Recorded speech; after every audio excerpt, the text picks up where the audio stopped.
formally met, or authorized to meet. Sometimes if you wanna go for a ride around and show you the function. Whenever you get a free minute, I know you're probably busy right now. Once the weather behaves a little better than it is right now. Yeah, you know, I will. go for a ride and, you know, I can show you the water district. Somebody got any way to check? That'd be great. Somebody got any way to check on their phone?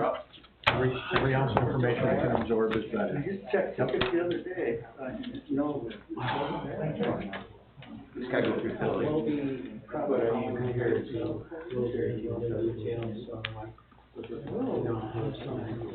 How's FLA? A lot better than it's been here for the past few days.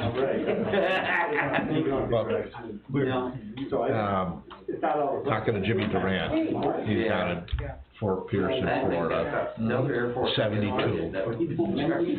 Got the slider open, watching boats. When we're at 19 below.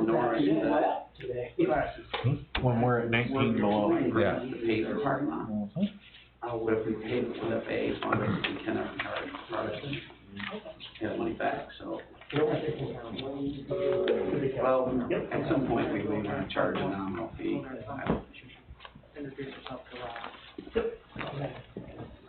But Should be a couple of these. Sean, you there? yeah, it's unfortunate. It's not a. You there, Sean? I had Sean on the speaker here. He was here a minute ago. It says I'm still connected with him.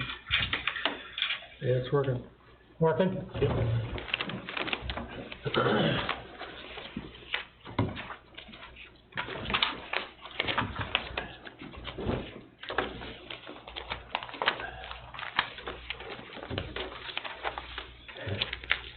Okay, we'll start the meeting. I'd like to welcome everybody to the January 19th, 2022 Town of Alexandria Board Meeting. Would you please stand for the pledge? I pledge allegiance to the flag of the United States of America and to the republic which stands one nation under God, indivisible, with liberty and justice for all. Call the meeting to order. Motion to pay the bills. I've looked at them, and I'd make a motion to approve them. Okay. Motion by Mike. I've looked at them, I'll second it. Second by Gene. Any discussion? All those in favor signify by saying aye. Aye. None opposed. We don't have any minutes here. Our town clerk is out with COVID. We wish her luck and good health soon. I think she'll be back to work on Monday. We'll do the privilege of the floor. Go ahead. Okay. Good evening. My name is Amy Hillenbrand. I'm the office manager with Hearts for Youth. Just started the beginning of October timeframe.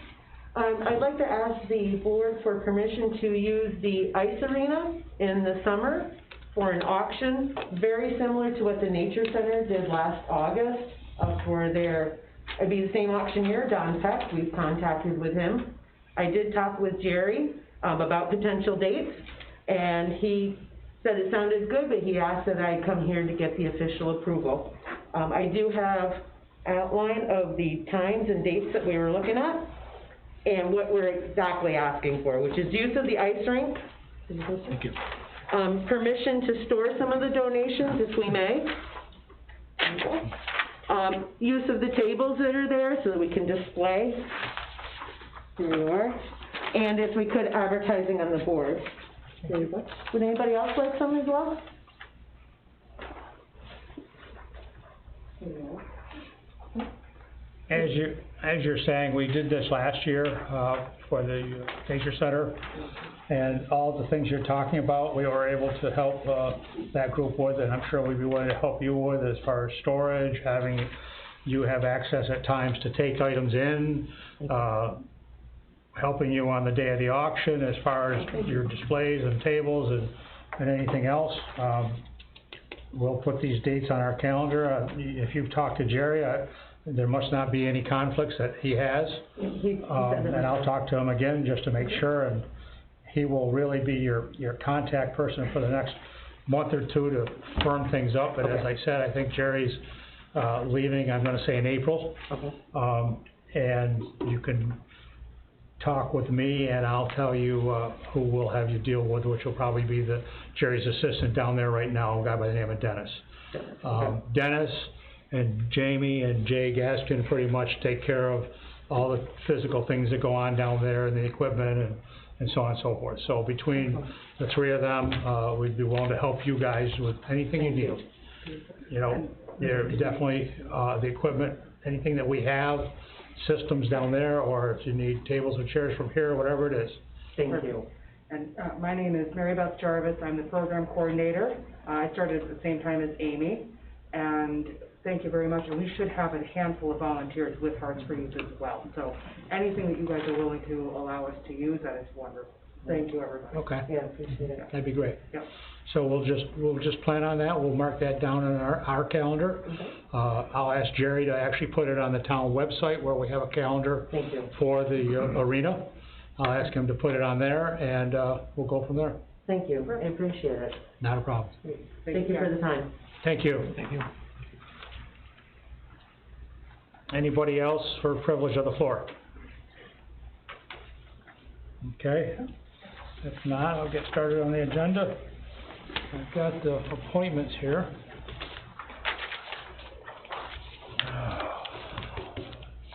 Who's got the list?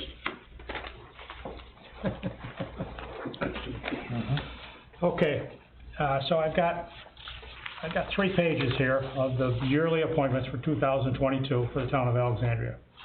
I'll read down through it. Deputy Supervisor is Mike Fayette. Deputy Clerk part-time is Sherry Van Brockland. Budget Officer is Brent Sweet. Clerk to the Supervisor is Nicole Millsap. Director of Finance is Sean Thomas. Accounting firm and accountant are Grossman St. Amour and Michael Lasan. Bookkeeper Nicole Millsap. Town Office Building Manager Brad Millett. Assessor Brad Millett. Attorneys Robert Sly and Joseph W. Russell, and we have another attorney coming on board that's in our agenda for tonight under number 25. Banks of Watertown Savings Bank, collector of taxes, dog licenses, marriage licenses, death certificates, hunting licenses, publication of legal notices, Jessica Hudon and Sherry Van Brockland. Collector of towns fees, revenues, rents and rents, Jessica Hudon, Brent Sweet, and Nicole Millsap. Engineers, architects, Fourth Coast, Rob Campany, Bernie Carr Associates, Rick Tagg. Consultants, Dale Ramo. Health Officer, Rob Campany. Historian, Greta Slate. Investment Officers, Ron Thompson, Sean Thomas, and Gene Crane. Mileage is at the 2022 IRS prevailing rate, which is 58.5 cents per mile for town business use only. Official newspapers are the Thousand Island Sun and or the Watertown Daily Times. The sub-registrar is Jessica Hudon. The FOILS Officer Administrator is Jessica Hudon. Zoning Enforcement Officers are Norris Hanshew and Ronald Beach. Brent Sweet is Supervisor, Budget Officer. His responsibilities are liaison to the village, liaison to town courts, liaison to county deposits and records, transfer site and arena, grant applications, town property, personnel, rink revenues and deposits, zoning revenues and deposits, transfer site revenues and deposits, liaison to elected state and federal representatives, liaison to a bookkeeper and accountant and town budget. Ron Thompson, investment consultant, accounting, bookkeeping, liaison to the Bridge Authority, liaison to the assessor, liaison to IT and security system and vendors, enforcement of procurement, purchasing manager, Chamber of Commerce liaison, bed tax, union negotiation, and liaison to the Attorney General. Mike Fayette, liaison to New York State DOT, Water and Sewer District Departments, project consultant, policies and procedure administrator and updates, grant applications, FOIL consultant, town office personnel and supplies management, audit control, union negotiator, update special district ordinances. Sean Thomas, Director of Finance, Highway Department, Water and Sewer Districts, Departments, Town Recreation Center, Town of Alexandria Youth Program, Enhancement Projects, Capital Projects, Grant Opportunities, Union Negotiations, and Transfer Site. Gene Crane, Highway Department, Liaison to the Youth Program, Liaison to the FOIL Officer, Redwood Water and Sewer, Personnel, Payroll Examiner, Zoning and Planning, Personnel, Liaison Attorney Legal Services, Liaison to Elected State and Federal Representatives, Liaison to the Accountant. Town Water and Sewer Committee, Dale Ramo, Sandra Caputo, Mike Fayette, Jamie Papin, Jay Gaskin, and Irene Tibbles. Cemetery Committee, Tom Petrie, Morris Weller, Marilyn Canestra, Norris Hanshu. Highway Superintendent, Mike Tibbles, Town Property, Docks, Ramps, Town Road, Rehabilitation and Repair, Town Highway Building and Equipment. Bed Tax Committee, Ron Thompson, Pat Simpson, Jim Duran, Gary Williams, Pat Schneider, Sue Boyer, and I think there will be a new secretary, but that has not been decided, right? Zoning Board of Appeals, Kevin Leeson, Pat Sheldon, Ronald Cole, Tom Gardner, Lori Hanshu, and Mike Shannon as an alternate. Planning Board, Rich Leclerc, Matt Williams, John Krenker, Brian Willix, Andrew Garlock, alternate Bob Marker. Agricultural Committee, Tom Petrie, Mike Shannon, Dick Campany, and Jim Stein. Town-wide Holiday Festive Committee, Matt Chase, Tom Petrie, Dale Honeyman, and Les Dollinger. Grievance Board, Bob Marker, Chairman, Dean Honeywell, Phil Felicia, and Mike Shannon. And the last one is the Route 12 Joint Sewer Board between Alexandria, Orleans, and Clayton, and Brett Sweet and Mike Fayette. Any questions?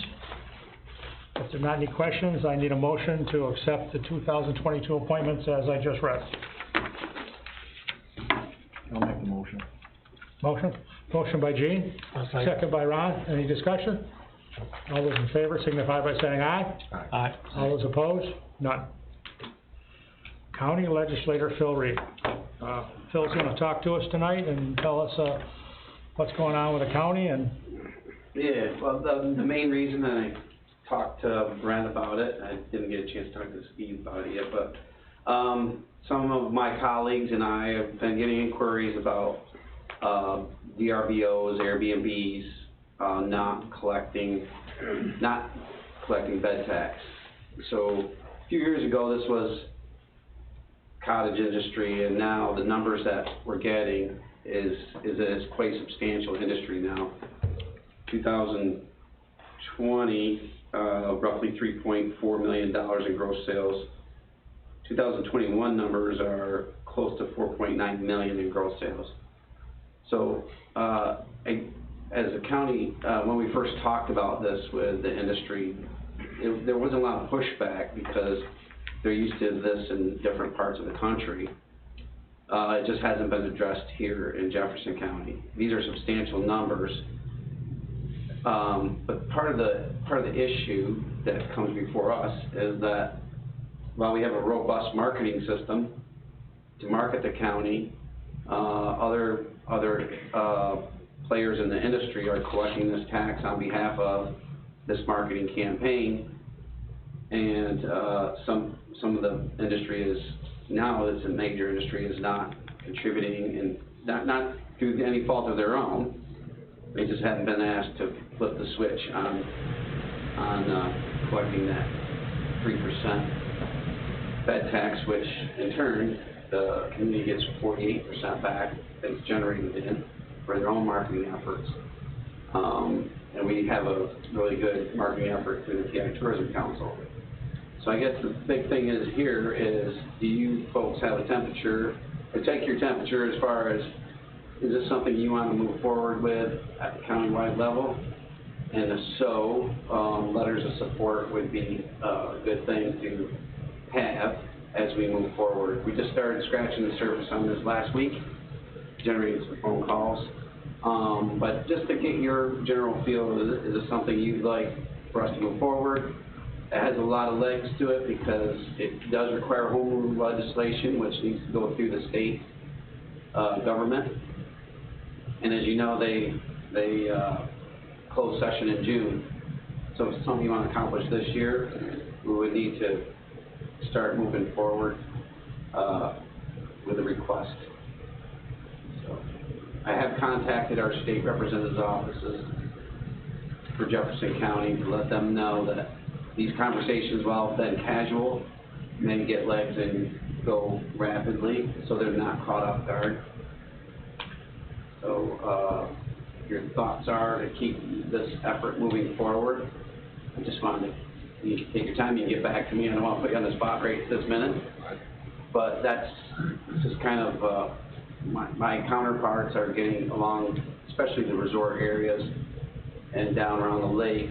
I've gotten questions about where are we going with this.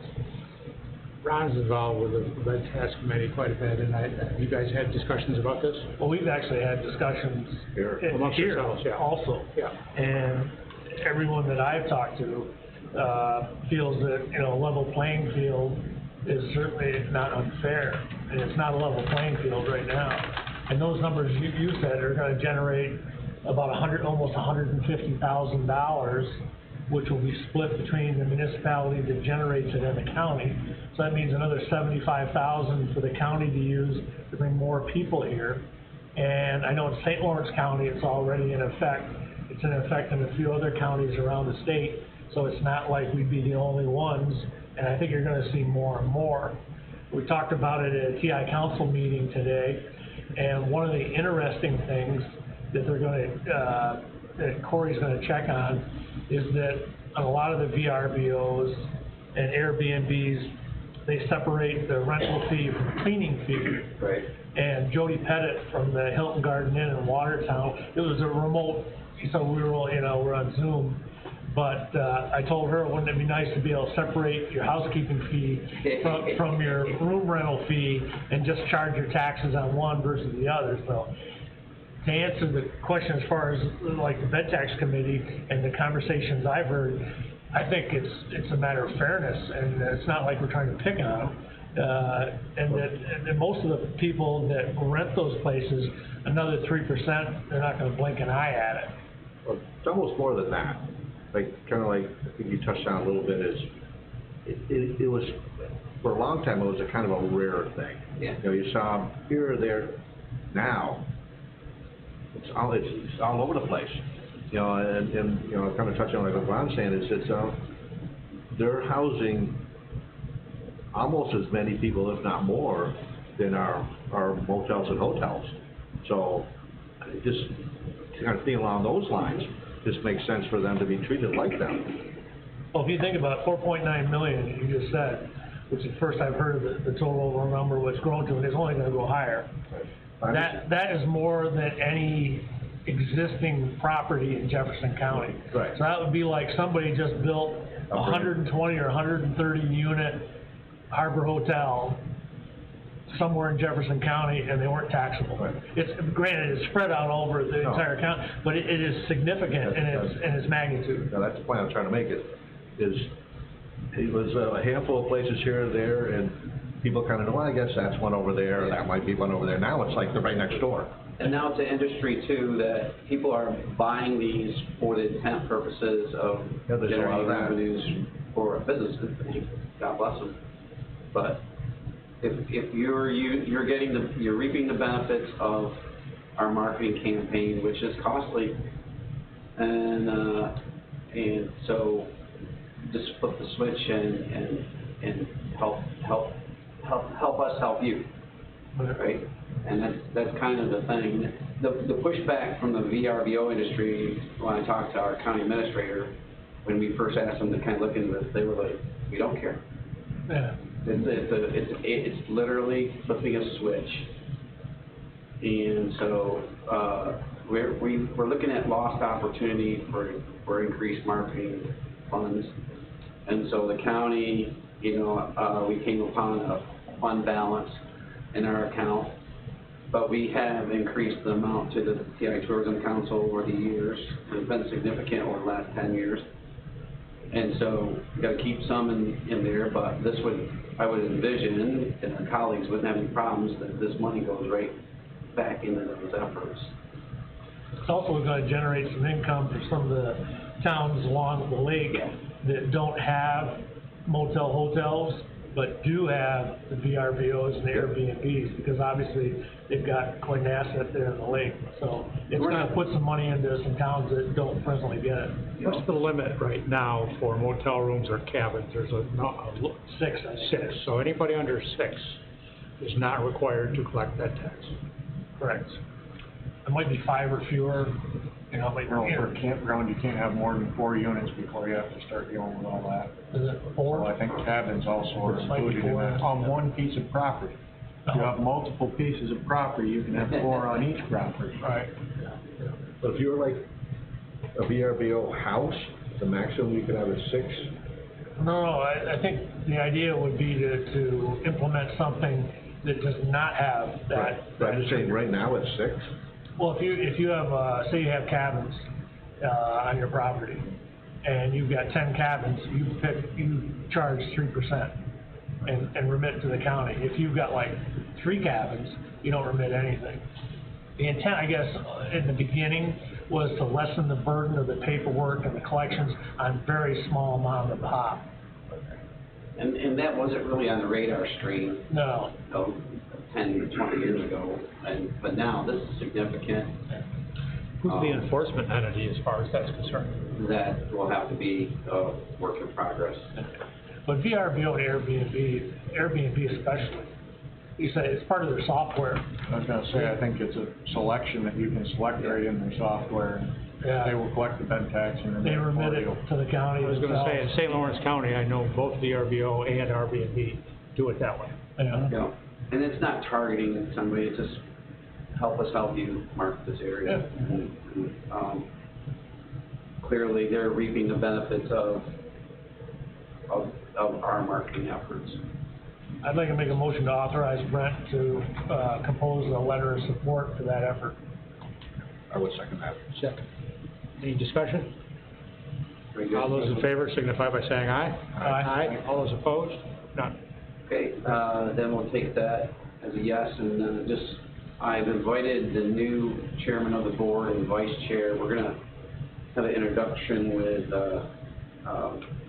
Tim Scarrett from, the new director for the TI Bridge Authority, or more recent director, and then we're gonna go over and visit, Mr. Fram for the TI Tourism Council, just to let them know, you know, get a feel for what the Bridge Authority is going through with COVID, but also what we can do to help with the marketing efforts for Jefferson County as a whole. So I look for that to be productive. Okay.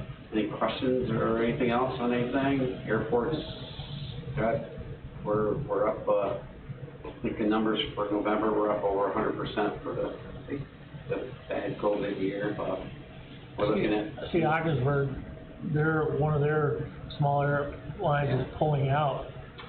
And, you're not, because we have that essential air service, don't we also? Yes. And that's not in, jeopardy? We just renewed ours, yeah. Our numbers are substantial. So, you know, we still do marketing efforts like free parking, Yeah. which is people love. Mm-hmm. But we have a nice niche right now, and so our numbers are very strong. So I know you got a long evening, but some people say, you know, why don't you get an Allegiant or one of those AirTran carriers? But then again, you know, that costs your community money. And I don't, you know, our philosophy has been that there's not a lot of return back into the community by having one of those low-cost carriers. So, you know, we put our efforts into a legacy carrier. Our airport staff and crew have a very good relationship with our carrier, and so you know, continues to be strong. We've done $40 million worth of work in 10 years with grant money, and we used some of our seed money from economic development funds that we received. And now we have our PFCs, which is a $4 fee when you buy a ticket. But we just got our numbers in and they're substantial, so we use that for our marketing. So the airport business isn't like anything else we do, like highway or anything else. It's, you know, normally we will get 95% federal funding for a project, and New York may have to put in 2.5, and we might have to put in 2.5. Well, we use that money to put in the 2.5. So unlike other airports, we don't carry debt. We have no debt. It's been our business plan not to burden that facility on the local taxpayers or with debt. So, we're trying to stay disciplined. There's other projects that we want to do, but the future looks bright as far as development goes for the projects that we have in the pipeline. We don't want to be the next Syracuse, but, you know, our capital plan has a new parking lot in a loop with a cell phone, little small cell phone lot.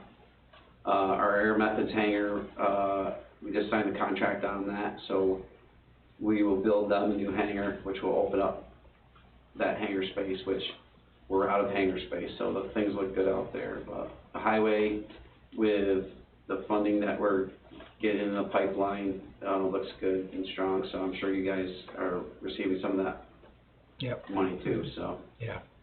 We look forward to maybe as much shared services as we can do together too with the towns and villages and everybody else. Yeah, I'd like to thank Phil for, Phil's constantly calling me. If it's not daily, it's multiple times a week, about, whether it's about the COVID or whether it's about town or county issues, offering us help, offering us masks, offering us test kits, offering us all kinds of supplies that the county gets, and he's got me right on the phone.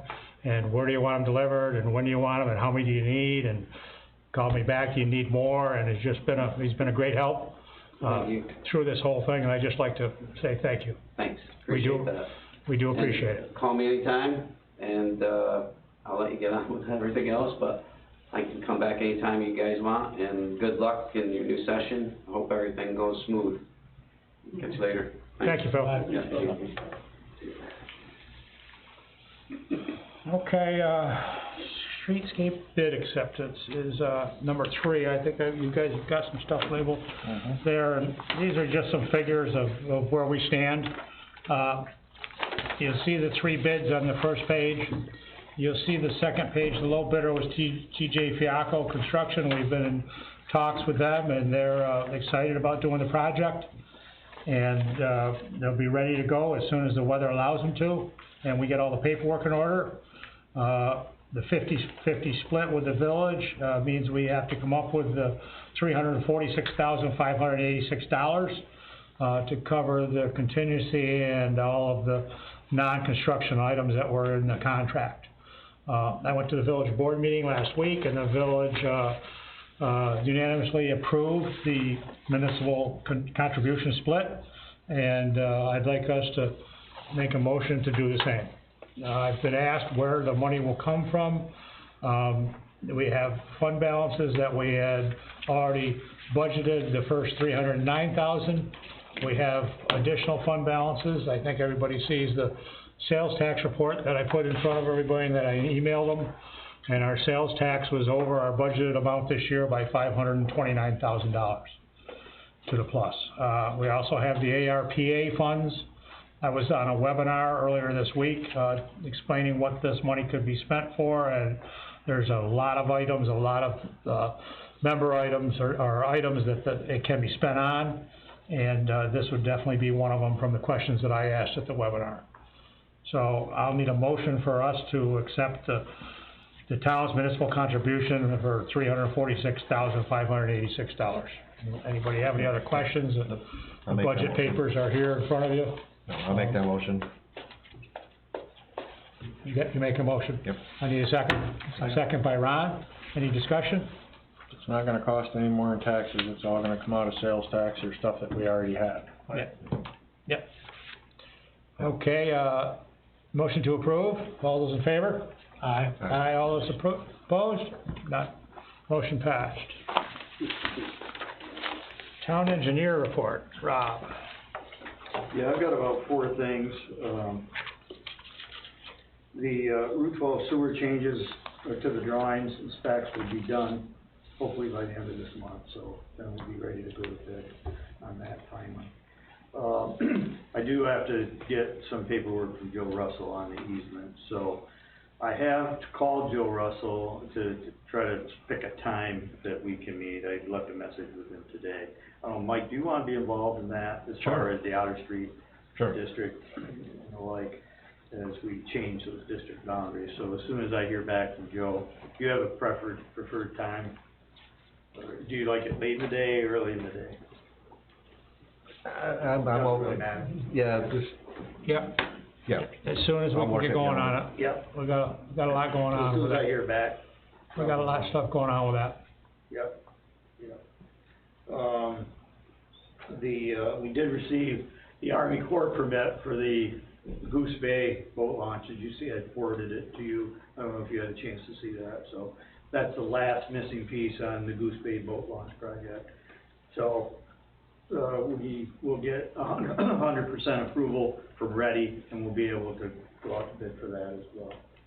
So, Is there a Ready, conference call this week? I saw an email from her that she was talking about, but I think it was her inner group, as far as the state's concerned, is meeting later on this week.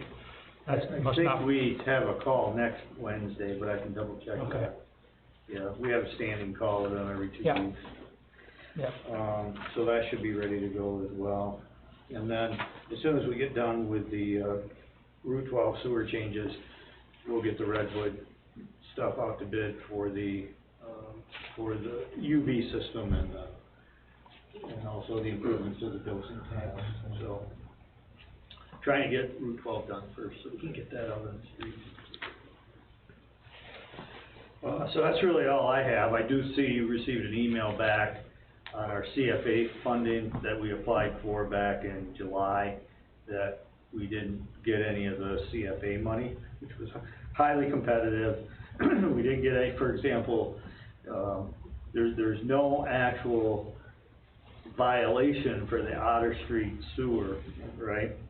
So that's why we didn't qualify for that, so we need to press the health department to get us some sort of a violation letter there, but there's nothing on record officially. So those engineering planning grants are specific for, systems or areas that have standing violations from the Department of Health. So I know that'll be one comment back. so I had reached out to Scott Mueller about that planning grant. And, he suggested, I sent that to you. Correct. I think you thought it was a good suggestion to go through USDA. USDA. They have another planning grant, it's smaller. Yeah, Okay, the EFC grant is up to $30,000. The USDA grant's only $7,500, but it'll get you started yeah. with that. Yeah. So we can move that forward. And I got an email today also, I don't know if you were copied or if I sent it to you yet, from the lady that I had reached out to in relation to the CFA grants. And I had reached out to her and asked her if there was a way that we could have a conference call with her people and discuss the grants and discuss the scoring on the grants, so that maybe they could tell us what we could do or where we needed to have improvement. Correct. She contacted me today and asked if we would be available on February 3rd. I saw that for 15 minutes. Okay, and that's, I think we got something going on February 3rd, so I'm gonna have to check into the timing on that, and I'll get back to you and Just get let back me to know. her. Yep. So, but that's, that's nice that, I was involved in this back years ago with the village, and if those people will sit down with you, and they'll tell you what you need to do to your application and where you were lacking on points and what you can do to improve it, that can be very helpful to us and steer us in the right direction. So that's all I have, unless you have questions. Getting back to the, Otter Street sewer, you sent, us or me, 3 examples of, I think it was 3 examples of, survey that. Oh, correct, yep. I took one, well, I took all of them and kind of put them all into one. Is that something we can start? Sure, absolutely. So what Mike's talking about, a simple survey to mail out to all the residents, just say, do you want sewer or not? It gives you some idea if there is an outlier that maybe really doesn't need it, doesn't want it, it's easy to adjust the district boundaries now. It's a little more difficult if you have somebody that doesn't want it, that is sandwiched in between two people that want it. You know, those are the struggles that you always get into when you do those sorts of surveys. So, but it's always helpful to get that data, help you draw the line, right? Because we have a proposed boundary, and then I have all the properties in that. Yep. And, we could, but just, it doesn't hurt to send it out? No, not at all. Okay. We wanna make sure that we can track them, so, either put the parcel number on and you Right. send them out or whatever, so when they come back, we can create a map that shows Yep. yes, no, maybe, or no response, basically. Well, when I put it together, well, you know, one of your examples had all that information. Right. And, we would get all the property information from the tax rolls anyways, which would have the the Parcel. tax map parcel on it. Yep, no, I don't see any harm in sending it out. Okay. Where do we stand with the $125,000 SAM grant? Did you already say what we're gonna do? Yeah, so I've gotta get the RFP out for the improvements to the dosing station and the UV chamber. You know, we're changing out the UV lights. Yep. The cost double of the equipment, I don't know if Jay mentioned that to you. You know, it was 13,000, now it's well over 20 grand for that UV unit. So we're trying to find some competition for other UV units. Nobody makes a small UV unit other than Trojan, so we're a little boxed in there. And then we have to get some labor prices to install it. So that'll be part of the RFP we'll send out. Okay. Okay.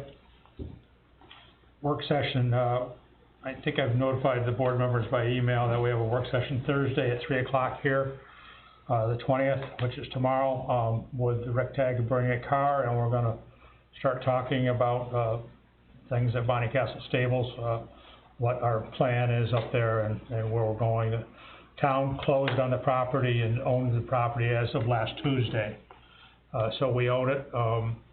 The locks have been changed, and Jamie's been doing a little plowing up there so we can access it.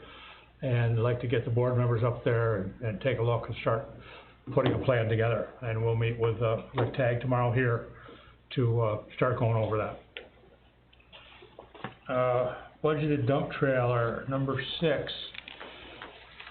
Jamie's been doing a bunch of scouting on this. This is something that we budgeted for. We got $15,000 in our budget for a dump trailer and a hot seat pressure washer, I think were the 2 items that we had put in there. I'm meeting the procurement policy. We have 3 prices here. We have the heavy duty DT 8114-14K, it's 14,000 GVW for $12,580, and that is Caprara's, right? And we have the, I don't see a brand on this next one, but again, that's a 14,000 pound, and that's $11,500. SureTrack, I'm sorry, is what that is, SureTrack. And then the last one, sold by Hudson River Truck and Trailer, of $14,250 retail price, that our price is $13,825. Jamie's been to look at all 3 of these and very familiar with them, and his recommendation to me and to the board is, Jamie, I'll let you talk about why you like them. Well, the one that I would like to get is the one off the prayer, because it's a dual ram. It's got ramps, slide-in ramps. You know, I mean, one of the things that we're talking about doing with this is moving our Bobcat and a small tractor in them. I think everybody sees those that happen around town, that different contractors move their equipment in them. Yeah. This is plenty good, and he especially emphasized the fact that the ramps are definitely better and very durable to do that. We used the town dump truck all summer last year and parked it on the boat ramp at Goose Bay, and had the milfoil boat, the town's milfoil boat, unload from the boat into the town dump truck that sat there And then whenever we wanted to move it or do something with it, we had to have somebody come and drive the dump truck away, and the dump truck is a 10-wheeler, it's quite a bit bigger than this dump trailer. And the one thing that we wanna be able to do is leave the ramp open for use at the same time that we're doing this milfoil operation. And this would also make it easier with the size of this dump trailer. So we could dump into the dump trailer, the milfoil, and the weeds, and take them to wherever we're taking them. So, with the dump truck, you had the, conveyor, had to be jacked right up as high as it would go, and the truck just barely fit underneath it, so, you know, a guy would have to get up there and shovel the stuff to the front of the truck, where with this being lower, we'll be able to back right underneath it. We also, when everybody, we get a chance to go up to the stables and take a look at things, we've got a lot of things up there that are gonna have to be loaded into a dump trailer or into something and hauled away. We've looked into, you know, pricing dumpsters. Everybody knows that they're not cheap, and you fill them up and they gotta go empty them, and then they weigh them, and then they come back. This is something that we can use up there for cleanup too. And I think you've had a lot of other, well, I know that we're always asking you guys to take loads of sand and loads of topsoil and loads of stone different places, and when the highway crews got, those trucks are moving on the roads doing the things they do. They have been doing it with their small 1-ton. I think this would, you guys have expressed this would be a lot easier. Well, for cleanup in the cemeteries, I mean, it's just Yeah. gonna be handy. Yeah. And, So your recommendation is the Which one is the one? $12,580 one from FS Cabrera? Yep, And then there's an actual ramp that comes with that? yes, yep, slide right in the back. Have ramps that slide right up into them and then walk in. Anybody got any other questions? If not, I'll ask for a motion.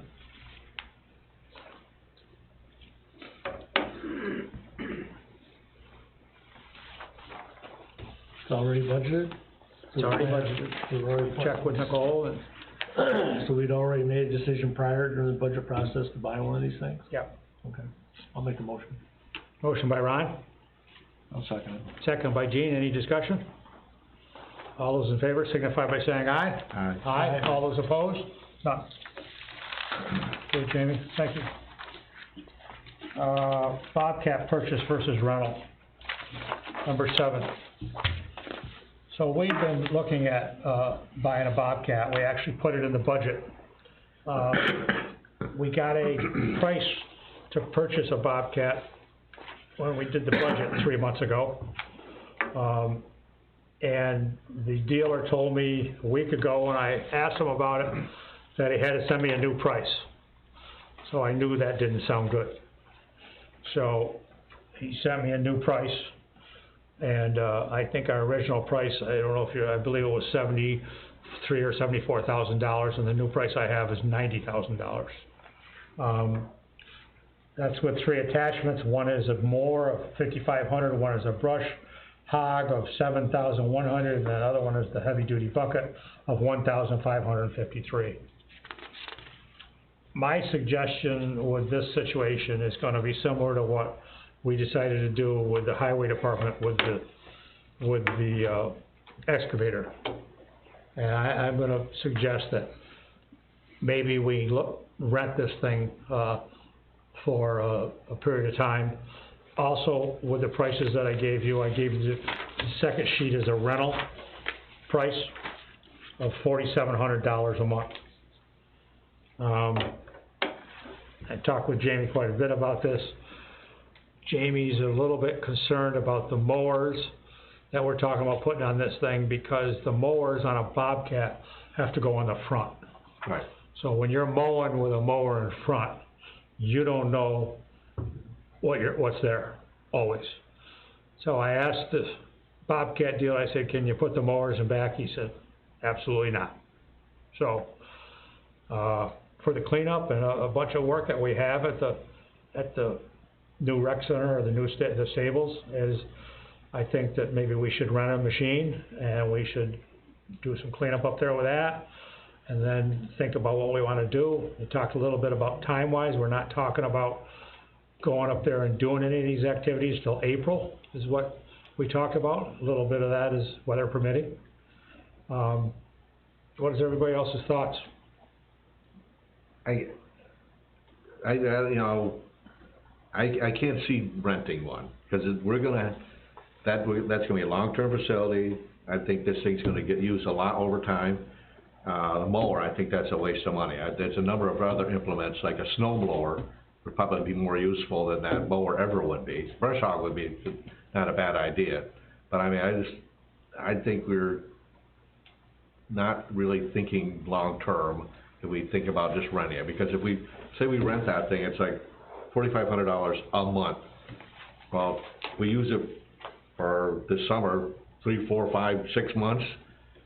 That's almost, you know, we're pushing half the cost of just buying that thing.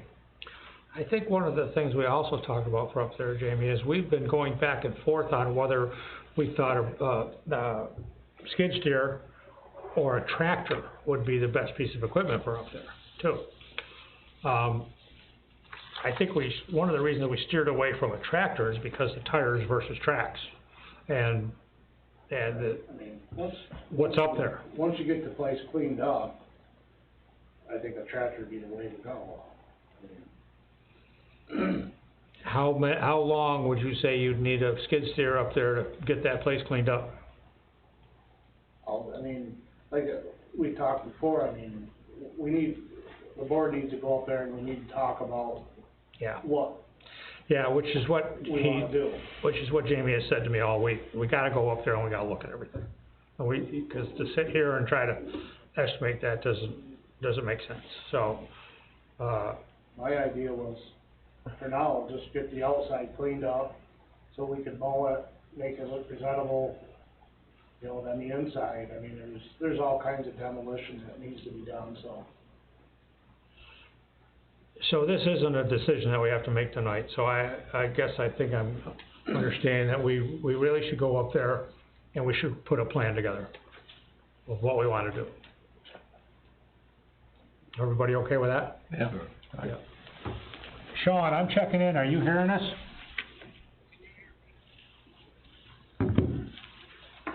Our board member Sean is supposed to be on with us here.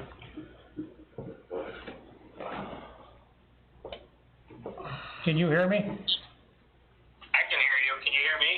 I can now, I wasn't hearing you here. Take me off that speaker thing you got. I just took you off. You don't like that, huh? No. Okay. Okay, so I got you on my speakerphone, okay? Yep. You there? Yeah, I'm here. Can you hear me? He's there. Coming through my watch. Can you hear me now? Yes, I can. Okay, we'll leave it right there. This is Sean Thomas. He's another board member that's out of town on business, but he wanted to be involved tonight, so this is the way we got him hooked up. Okay, we'll move on here. You have anything to say on any of the stuff we've talked about, Sean? Yeah, I sent you a text message way back. I was trying to speak on the B&B situation. I know we've had some internal discussions about that. I think everyone's aware of my feelings through emails about where I stand on that. So what I would say is that I'm not sure if it matters vote-wise, because we already voiced the support to send a letter, but I would vote in opposition of that, and for the same reasons I said before. Don't feel like the time is now on that. I see a lot of investments coming into our town. I don't want, you know me, very competitive with our neighbors up the river, and they're pulling ahead in an infrastructure and in a curb appeal way that bugs me. So that's my opinion on that. The other thing that I was thinking of in this Bobcat purchase versus rental, one thing we might want to do is look at or talk to maybe even Chris Matthews about a lease option. Some of these lease options that Bobcat puts out on some of their equipment is pretty attractive. Now, you've got a monthly rental price, but I think some of their lease options are pretty favorable. with a nice buyout at the end. Just something to consider to minimize the price. I know a couple guys who do digging for me out in the city have gone that route, so, something else to look into. But nonetheless, I know we all gotta get up there and come up with a plan first. So when you bring up the lease option, I've got our financial statement in front of me, and we did a lease, purchase on a tractor mower for the highway barn. And we did that in 2020, and the price was, $126,000. And we pay $20,000 a year on that, and we own it after, 5.5 years or 6 years? Right. And we own it at the end, so that's a good point.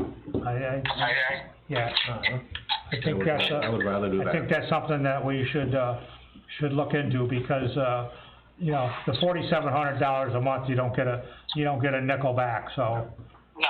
Yep. No, fair. And this figure I got of $20,000 a year, you know, that's over 12 months, so how much is that, you know? Right. Yep. Yep.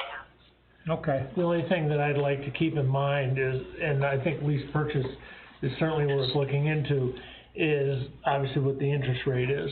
Yeah. Because we've got funds sitting in CDs that are, what, 0.5%? 1% or 0.5%. 0.5%, and I'd rather, I mean, if we were, say it was even 2%, Yeah. if we pay cash, it's the same as getting 2% of our money versus having it sit in a CD, take it out of the 0.5%, because it can be kind of crazy to be borrowing money at 2% when we're only making 0.5% on our excess funds. But at the same time, some of these lease deals have got crazy interest rates, as in low, because they want to, you know, sell their equipment. So, but I'm just, They put the interest into the purchase price. well, yeah, it's like anything else. What's my cash deal? What's my, you know? Yeah. So anyway, just something to keep in mind, because But you we own do it at have the end of the fairly day. substantial fund balance. There's one other option that you might wanna do, we're doing this for some other communities. USDA does have an equipment purchase program. Now, if you remember, a few years ago, we were gonna do that, but because of some of your water and sewer accounts were upside down, they couldn't move it through. But it might be worth looking at that again, because we're doing that for some snowplow purchases. We were gonna buy a plow truck through them. You can bundle a number of pieces of equipment, and they'll give you a grant. Some of the grant funds, that we're seeing are about 10% of the total purchase cost, and then they finance the balance for a pretty low interest rate. So 10% is probably gonna cover the interest. 10% more than cover the Yeah. interest. It's a little bit of work to do the application, but it's a good deal. So if you're thinking about that, we should talk to USDA again. Is that Scott Mueller question? No, it would be, Renee in the Canton office of USDA. Yeah, okay. I don't know if you remember Renee. Yeah, I met. Or Cassie in Watertown. Yep. Give Cassie a call, tell her you're interested in the equipment purchase. And you can bundle, I don't know if your highway department's thinking about anything, but you can bundle, you know, a number of pieces of equipment, and it's a great deal. Wow. So, Okay. Okay then. We'll move on here, that's the Bobcat purchase and rental. Dog control. Gene's had some discussions over, some people that, think we, should do a leash law, or we need a leash law. Gene, you have any input on that?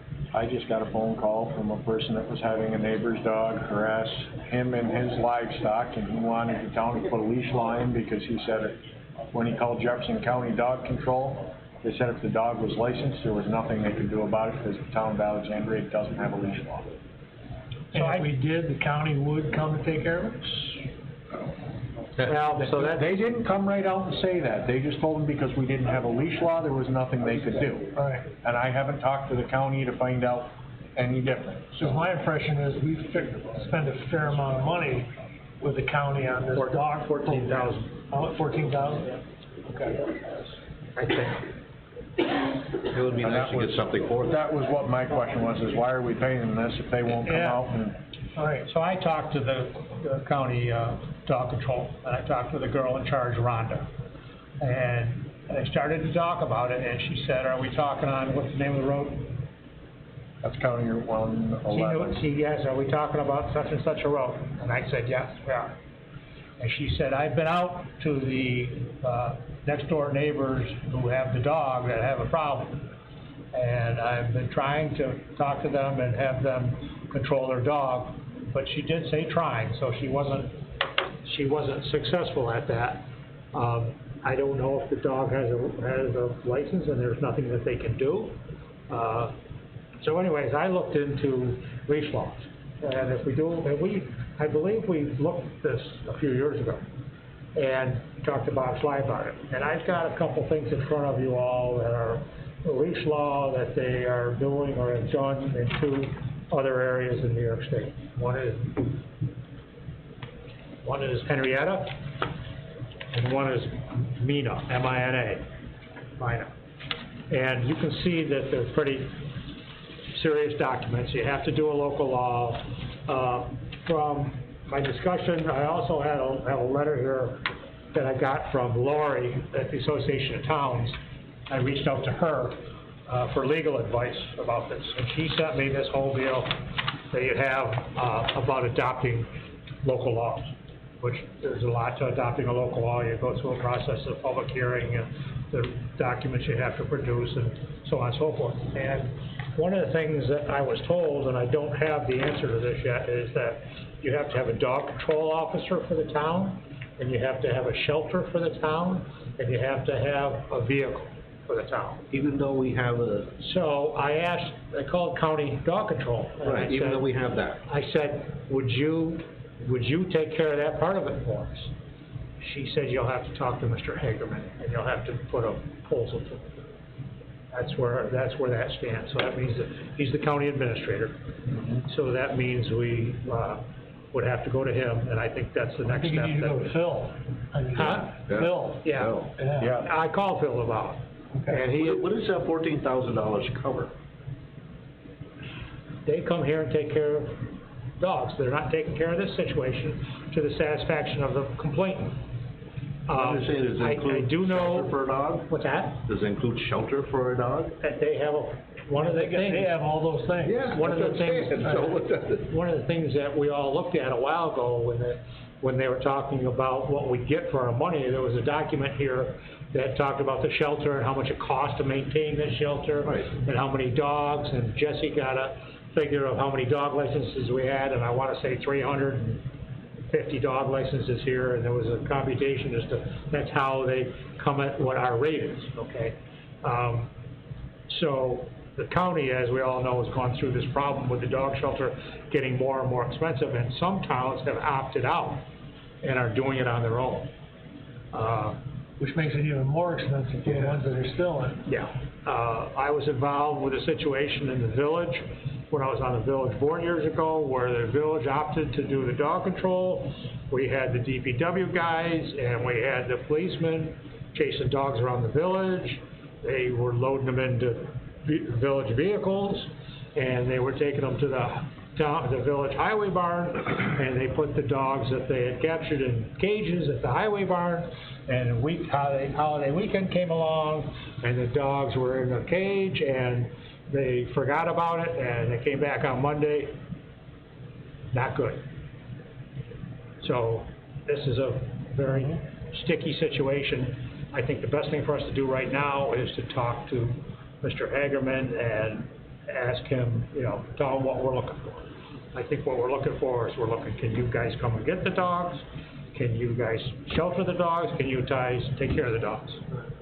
And do we get it for what we're paying now, or how much are you gonna charge us? And give us an explanation what we're paying for, so when somebody calls us with a question like this, we can explain to them, well, this is what we're paying the county to do, but it doesn't include, give us something to go on.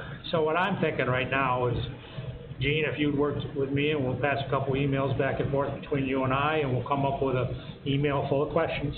Yep. For Mr. Hagerman and the county dog shelter people, and we'll get some answers and come back. Yep. I'm good Okay with that? Yep.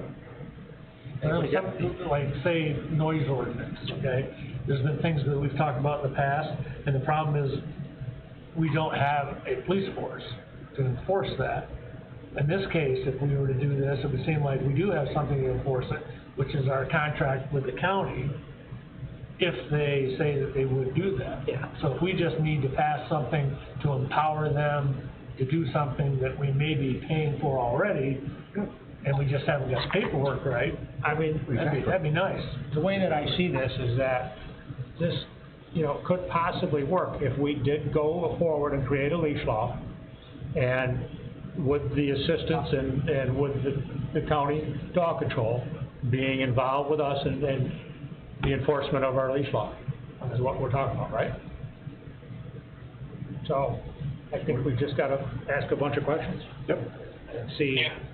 Go ahead, Sean. No, I agree. Okay. So, that's what we'll do. I'll move on to the next one, the water report, Jamie. So, in the water department, been doing my daily, weekly, and monthly testing. We just finished up our quarterly billing, they're all sent out. I had 3 houses the last couple of weeks that had froze out. One of them had a major leak, went through their meters, so lost water on our end. And working with Jay. Talk with the owner? Yes. Yeah, I knew there was a leak and I went out searching, and they called me to shut the curb stop off, so. I don't know if they're gonna get a hold of the board, you know, to see if they can get the reduction underwater. So I've been working with Jay in the sewer department, working with Jerry down at the rink, and in the DPW, we've been out plowing family and town properties. Okay. Yeah, thanks for your plowing. I'm here first thing in the morning. You guys have got this place plowed, sanded, salted, and shoveled. So, and you're doing how many different properties? 3, 4, 5. Yeah. Yep. Okay. Sewer report. Case on here. I didn't see anything. No? But I think I talked to him today, and we've changed 3 months this month. Yeah. Pretty much. Why don't you shoot him a text and see if there's anything special, and I can come back to it, okay? I might have missed it, if he emailed it to me. It's been one of those days here trying to get ready for the meeting, as you can see by the papers on the table. DPW report, you pretty much just explained everything going on there. Zoning report, Norris.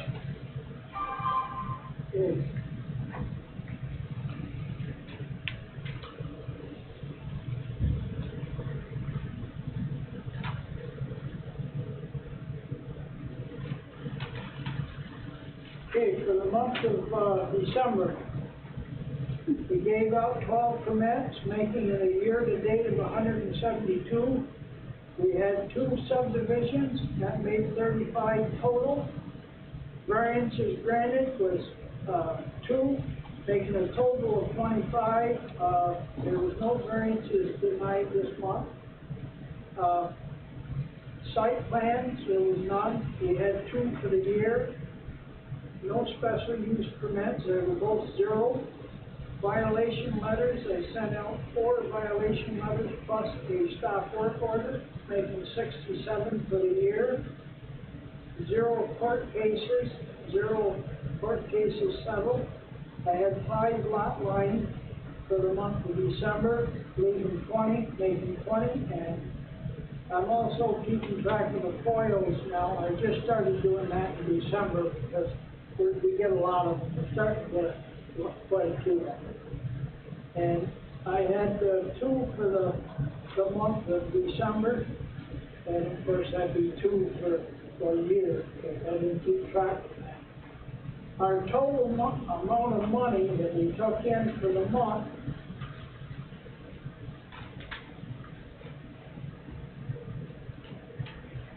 was $2,680. Now, for the whole year, our receipts that we had come in was $23,580 for permits, subdivision, variances, So you've been busy. and I just gave out a permit today that cost $1,020. Wow. Yep. Down at Deer Point. Talked to Mike Tibbles, and he wanted to say thank you. I think between you and him, you finally got the truck parked in the right of way on whatever road that is taken care of. County one about, That we've been working on for quite a while, yeah. and he appreciated that. So, When spring gets here, we've got to work on getting the place cleaned up. The only thing they do is bring for it. yep. And I also contacted the person in Plessis, the yellow house that we're dealing with, that we're talking about spending, Rob, 50 or 60 grand to take care of. I talked to a person who's an interested buyer, and I hooked him up with the owner, and the owner answered his phone, and we've got information, and we can only hope that that transaction goes through, because the person interested is a contractor, and they would obviously go in there and clean that place up. It's a real bad situation. Rob and I went through that house. We walked all through that house, every room and every floor. And in no room that you were in could you step on the floor, because the stuff was so thick. So, be nice to get that taken care of. I gotta see if I can help push this sale along that I don't really wanna get involved in, but I'm just trying to hook the two of these people up. Has the owner been cited to secure the property? No, to secure the property. Secure it. You might wanna think about that, cause it is open. You can walk in any door, Yep. so you may wanna cite that owner, because it is technically a danger. No. And it might speed the sale. And it might speed the sale up. Too. But you could walk in the basement, you could walk in the front door. Yeah, It ought to be. there's all kinds of ways to get in that house, as you and I saw. It ought to be boarded up. Especially once we become aware of it, and obviously we're aware of it now. Yep. Yeah. The sooner the better. Yeah. Ask any road that's on that street. Yeah. You live just down the street, don't you? Yeah, Yeah. It's a bad scene, isn't it? yeah. Yeah. I've seen more skunks and everything in the. Yeah, no question. Okay, so that's where that stands. I just wanted to explain that. Did you skip the arena, or the arena? Arena. You don't have one? Yep. Next month they'll give a 2-month report. Okay. You have a arena report? I talked to Jerry, and unfortunately he forgot about it. Next month he'll give us a 2-month, he didn't want to give me something without really good information. Yeah. I know that, Can you put something together and email it to everybody? yeah, Okay, I'll. So we haven't gotta wait a whole month to see? Yep, I will Yep. do that. And then we can give that at the next meeting along with the, okay. That was zoning, we went to youth program. Sean, do you have something for youth program? Yeah, I do. Spoke with Maria. Their practices resumed after the new year. Their numbers have been pretty steady. We ordered some jerseys at the end of December. Those came in just last week. So she's been busy distributing those to the coaches to hand out. Last meeting, I kind of spoke about how we're going to start looking into some more educational, artistic kind of opportunities, which will get us in the ball field for some grants and stuff like that. Maria's actually going to come up and talk to Shooky about using the town office, I think, February 10th for 1 night a week for 3 weeks there to launch a painting class. She'll actually be teaching the class, and I believe the Junior Honor Society from the high school might actually be helping her out with that as well. And then, as far as the athletic side of things, once basketball winds down, she'll be working with the school to come up with a schedule for an indoor soccer program starting in March. Okay, Okay? okay, yep, that sounds good. I just, Go ahead. I have a little bit of a concern with going in that direction. Hearts for Youth already does stuff like that. Yep. Why would our youth sports group get involved in that?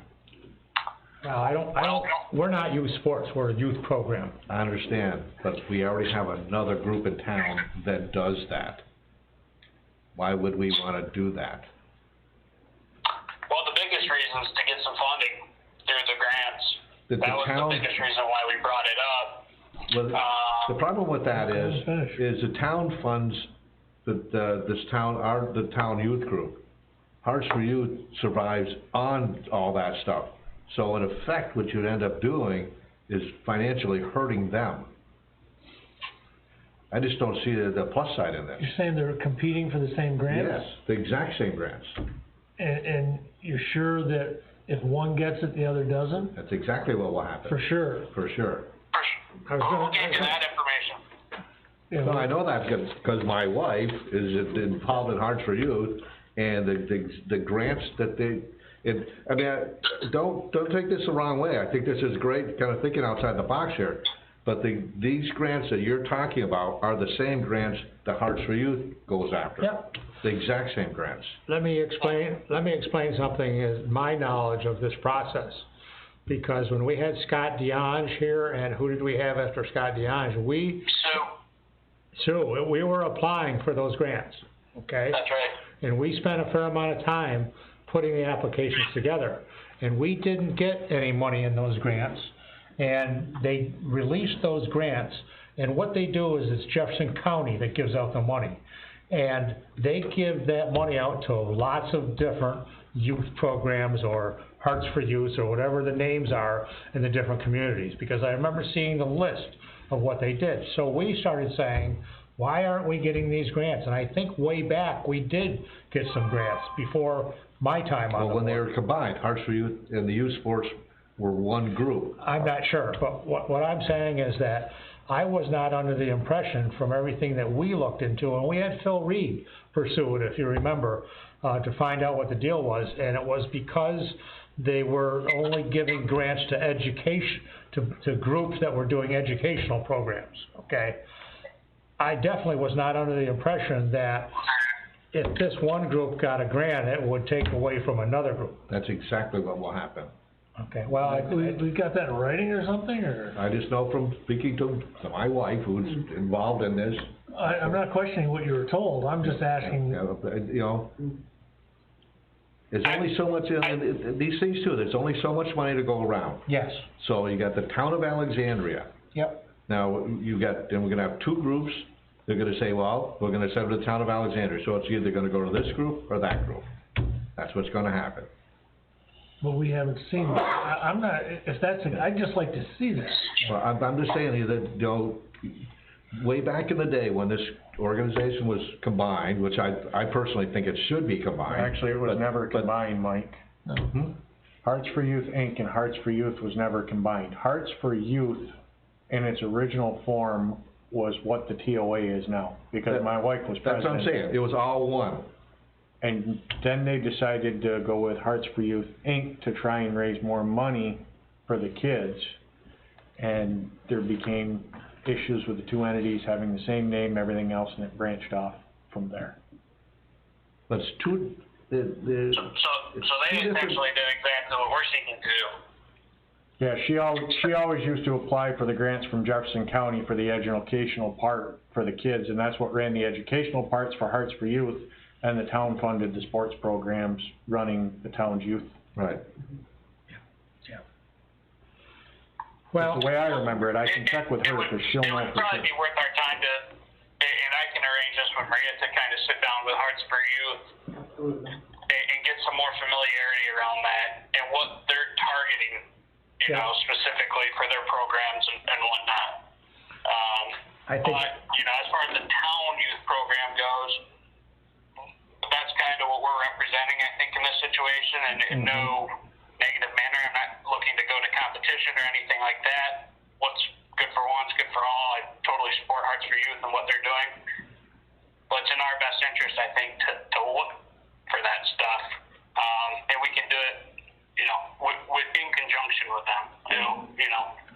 Yeah, I think we should sit down with Hearts for Youth, like you're saying, and I think we should also possibly reach out to the county, because we've done that before, to try to find out what the situation is with these grants, and to see, you know, as far as eligibility, and, you know, what Mike's saying is that if one group in the town gets it, the other group won't. And we sure as heck don't want that to happen. Right. So, okay, well then, I'll ask, you'll talk to Maria, and let's see if we can get a sit down together with Hearts for Youth. Are you okay with that? Yeah, Okay. absolutely.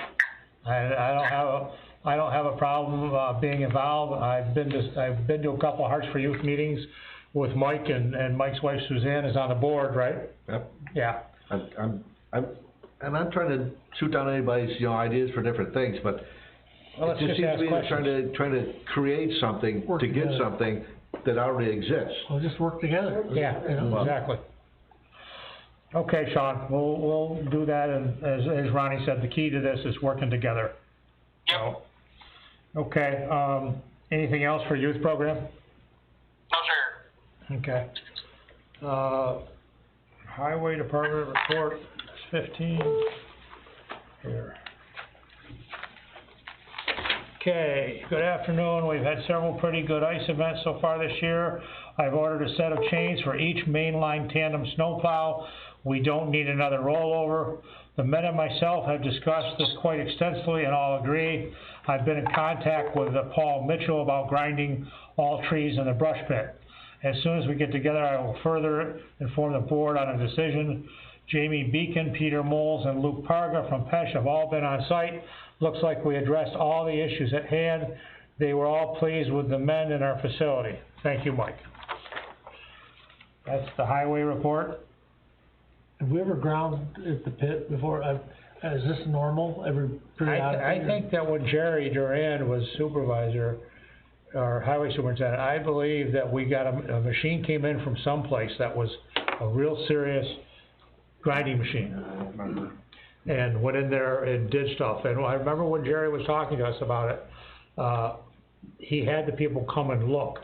And they had to see that we had some big stuff and the stuff that they can take care of. And I'm not 100% sure that we did do it, but I remember discussion about it. Yeah. And And I haven't been down by that brush pit, but by the sounds of it, from what Mike's saying, there must be a lot of big trees there. There's a lot of stuff. Yeah. No doubt. I know there's a lot of stuff, but this machine. There's some pretty good stuff in there. Yeah.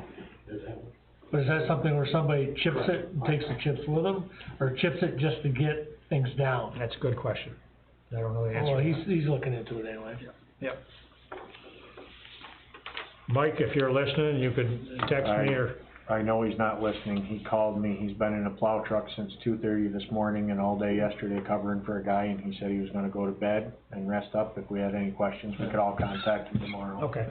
Not exactly earth shattering. Nope. Yep. Okay, number 16 is village court records. I think the village is gonna discuss this at their next meeting. We're not making any decisions about it at this meeting. As everybody knows, the town has taken over the village court, and there's a question as to what's gonna be done with the court records. I think that, I believe I heard last week that the town, Justice Department had called you and they needed certain files. Right, and your people, They sent an email that we need certain files and we want you to look them up, but we're actually to grant these clerks access to come and look at it. Yeah. But we do have the option to send all of the records up here. Yeah. So that they're in possession of the records. That way, they're in charge of them now, they have them. There are approximately 50 boxes. Yeah. And So- Mr. Millett said that there is room in the building for them. I'm sorry? Mr. Millett said there is room in the building for them. I mean, I don't expect our people to be able to contact the village and have the village go looking for a file in their 50 boxes. That's not right in my eyes. Makes the most amount of sense if that's gonna happen and we have to take care of cases that the files are in those boxes. I don't think those files should be down there. No, I think they should be here. Number two. There's a storage room problem here, but Shooky has, Well, no. as Steve says, he's looked into it. One of the grants that Judy Cornick is going after is exactly for that. Yep, For records keeping. yep, So this would kind of fit nicely with that. yep. So, you guys are gonna talk about it. I believe you guys, have the ability to make a decision and make a motion to release the records. Yes. And, we'll go from there. And as Mike said, you know, I know Judy's doing that application because we gave her information. I may have even signed a document, a while ago for her to submit that. Yep. So, you got anything else on that, Steve? No, sir. No, okay. New accounting software, 17. I got some prices here. This is very preliminary.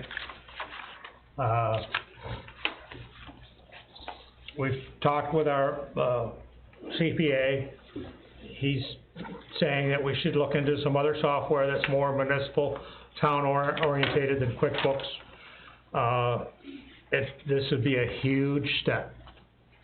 It's a huge step. I don't know if anybody read the article in last night's Watertown Daily Times about Canton, but Canton just had an audit by the state comptroller's office, and there was an unbelievable amount of things that were wrong, and accounts that didn't balance, and $148,000 reconciliation that didn't balance here, and a $942,000 account that didn't balance, and there's all kinds of issues, and there's things that were found that were double. And then later on in the article, it says in 2016, they changed software. And they came in and they did a conversion. And if you look at the price we have right here in front of us, there's a $10,000 cost.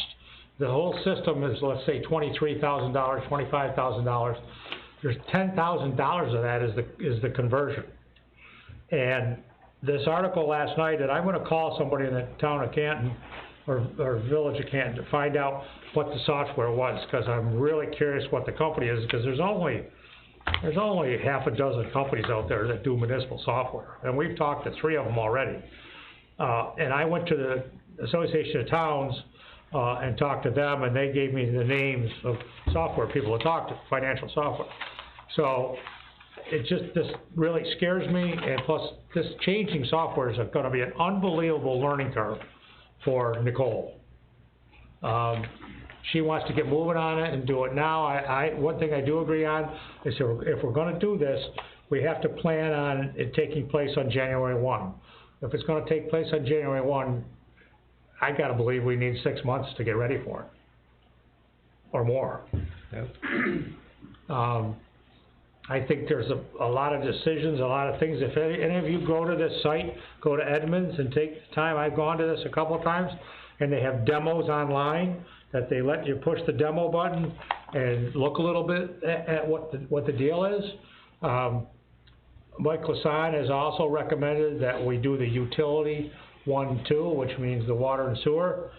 And I agree with him, Nicole is not in favor of that, because it would just be that much more for her to do, in this initial deal. The one thing about the utility is it's totally integrated with the financial software. That's what I was gonna ask, if it communicated back and forth. So, when you collect the money and the stuff goes in and you put it in, you only put it in once. And boom, it goes across to the departments, it goes across to the proper funds, it does everything, of which currently Nicole does every bit of that manually. Every bit of it, tremendous amount of input for Nicole. We have a separate software for that. Yeah. So, A lot of opportunity for keying errors Well, too. endless. Yeah. yeah, And UB Max has a lot to be desired.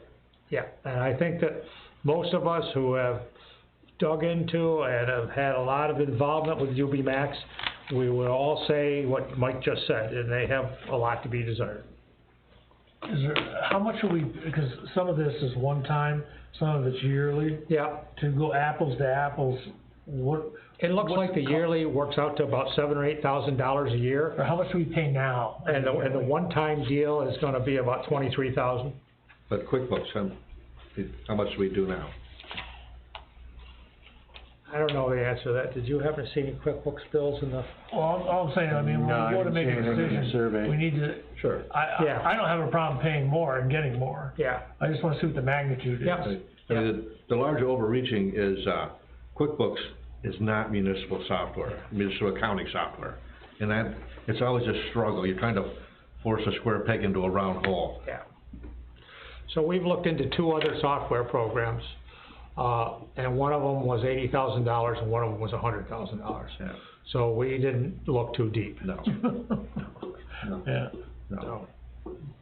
Yeah, we may have a problem, but it's not that big a problem. So I've got this stuff in front of you. If you get a chance to go to the website, I'll look for some information. I'm gonna talk to Mike Hassan a little bit more about this, and get some recommendations on what his thoughts are. And it's just something we need to deal with here. But the transition from one software to another, because we know, what was it, Waterworks? Yeah. We had before UMax, the same thing happened with that. That's kind of the really huge thing. My problem is that I haven't been here for a transition, but I've been here for when we were in one program and we needed information from the previous program, and it's just awful, and we've got things that we can't find out and we don't know.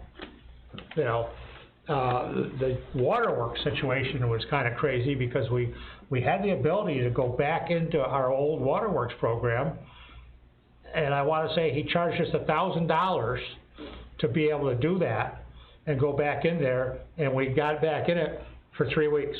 They gave us 3 weeks. We're kind of being held hostage. Well, to look at our own stuff. Yeah, and so we paid that $1,000, we were going through some audits, we were going through some FOIL requests, and we needed information, and went further back than what we had, so we paid the money, and we went back, and I know that one of my conversations with Jesse when we did this, is while we were in there, we got a filing cabinet out there with a whole drawer that's 4 feet long, that we printed everything we possibly could, so we had paper copies of it. And I'll still go to Jesse every now and then and ask for a record when we're dealing with a certain account, Jamie, that we looking back at the history, when we've got those history questions we have on certain water or sewer accounts, and we can't find it, it's not there, you know, so, and that makes it tough, because you know, sometimes we run into these things and we need to know past billing history to make a decision, or to see what's going on with a certain account, and when you can't find it, it's not good. One of the bad, well, like you say, square peg, round hole, but there's a lot of towns in the state of New York, and somebody has gone through this and converted from QuickBooks to what, I'm just wondering where our options are, and what works. We're a small, you know, we're not a huge town, we're a small town. We can't be alone. No, what else is out there already is working? Well, there's somebody else has done it. Yeah. But we're talking about doing. Yeah, they say, well, don't do this, we did this, we wish we had, you know, benefit from somebody else's experience. Sure. So I don't know if any of the other local towns in Jefferson County, what they use for software, and whether Nicole can make phone calls to the different ones. Yeah, I think that, Jefferson County would be a good place to start. Yeah. It would also go to the Association of Towns. Yeah. And ask them. And I'll tell you who else I would go to. I would go to the state comptroller, because they look at all these townships. That's true, they do the audits, and they probably have an opinion. You know, and I have a pretty good relationship with the one guy at the comptroller's office that has spent a lot of time here. And I've got his email address. I don't have any problem reaching out to him and asking him this question, you know. So we can reach out to 2 or 3 places and ask that question, and if we can get some answers, that can help us, guide us, you know. Because the towns are all different sizes, but the accounts are all identical. Yeah. And the next thing would be getting it in here 6 months before January 1, so Right. Nicole could have time to play with it on at least one computer and learn the software, and then make a clean break from QuickBooks to the new software. Yep, Instead of you're trying to, talking about next year. Yeah. Right. Yeah, this is a long-term thing. instead of trying to convert it all and having information get, Yeah. make a clean break at the beginning of a year. Yep. Yeah, yeah, so. Okay, that's the, So I say yes to the concept. yeah, More information needed. There's no downside except for the potential blowing up. You know, really, when you think about it. I hope Nicole's listening.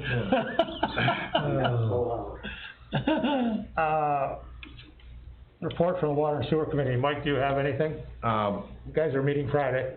Yep, Friday, Dale had stuff going on, so we had to postpone it till Friday. Like Rob was talking about, we, made some minor changes to the Route 12, number 2 sewer district. I sent all, a spreadsheet with all the properties to you, I don't know, a week or so ago, but anyway, did that. Then we did a tentative potential boundary of a potential, sewer district, including the Otter Street area. We started touching on some of the ordinances to kind of rewrite them, and that's gonna be a daunting task all by itself. The other, issue, thing that we are working into, is the joint sewer, district, Alexandria, Orleans, and Clayton, which is governed by, probably a couple IMAs, pretty thick, lots of information, haven't really been updated. A lot of the information and numbers, including those IMAs, haven't been updated for some time, and some of the things over time is kind of, not to go too far off in the weeds in this one, is largely how the operating costs and everything else are split up between the 3 towns are based on EDUs. And each, town of Alexandria, Orleans, and Clayton have a number of EDUs that get added together, that represents 100%, and then you kind of do the math the other way, and each town pays a percentage based on that. How we look at counting EDUs are not necessarily the same as the other 2 towns do. So that's a kind of a problem that needs to get resolved, so everybody's on a equal level playing field here. After I attended this meeting, they were talking about all this, because I'm not usually part of it. It's the group that's been working on it for a year and a half. And then they report to me, and if they need whatever they need me to do or look into or find out, I try to answer their questions. So after I attended that meeting and saw what the questions were and what Mike just said about how does everybody count their EDUs, I went to Kevin Rarick, who Orleans is kind of are they the lead agent?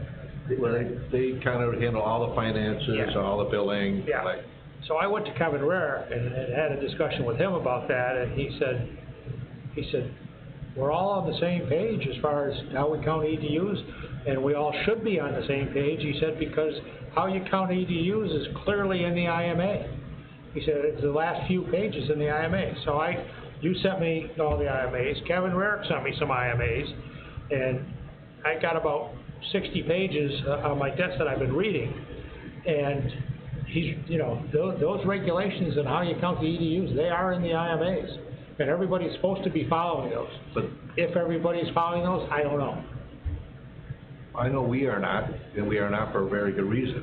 It's because the comptroller's office told us how we were computing some, that involve vacant properties. Properties that don't receive service cannot get charged an EDU. So we do not do that. And the IMA says you should. They do that.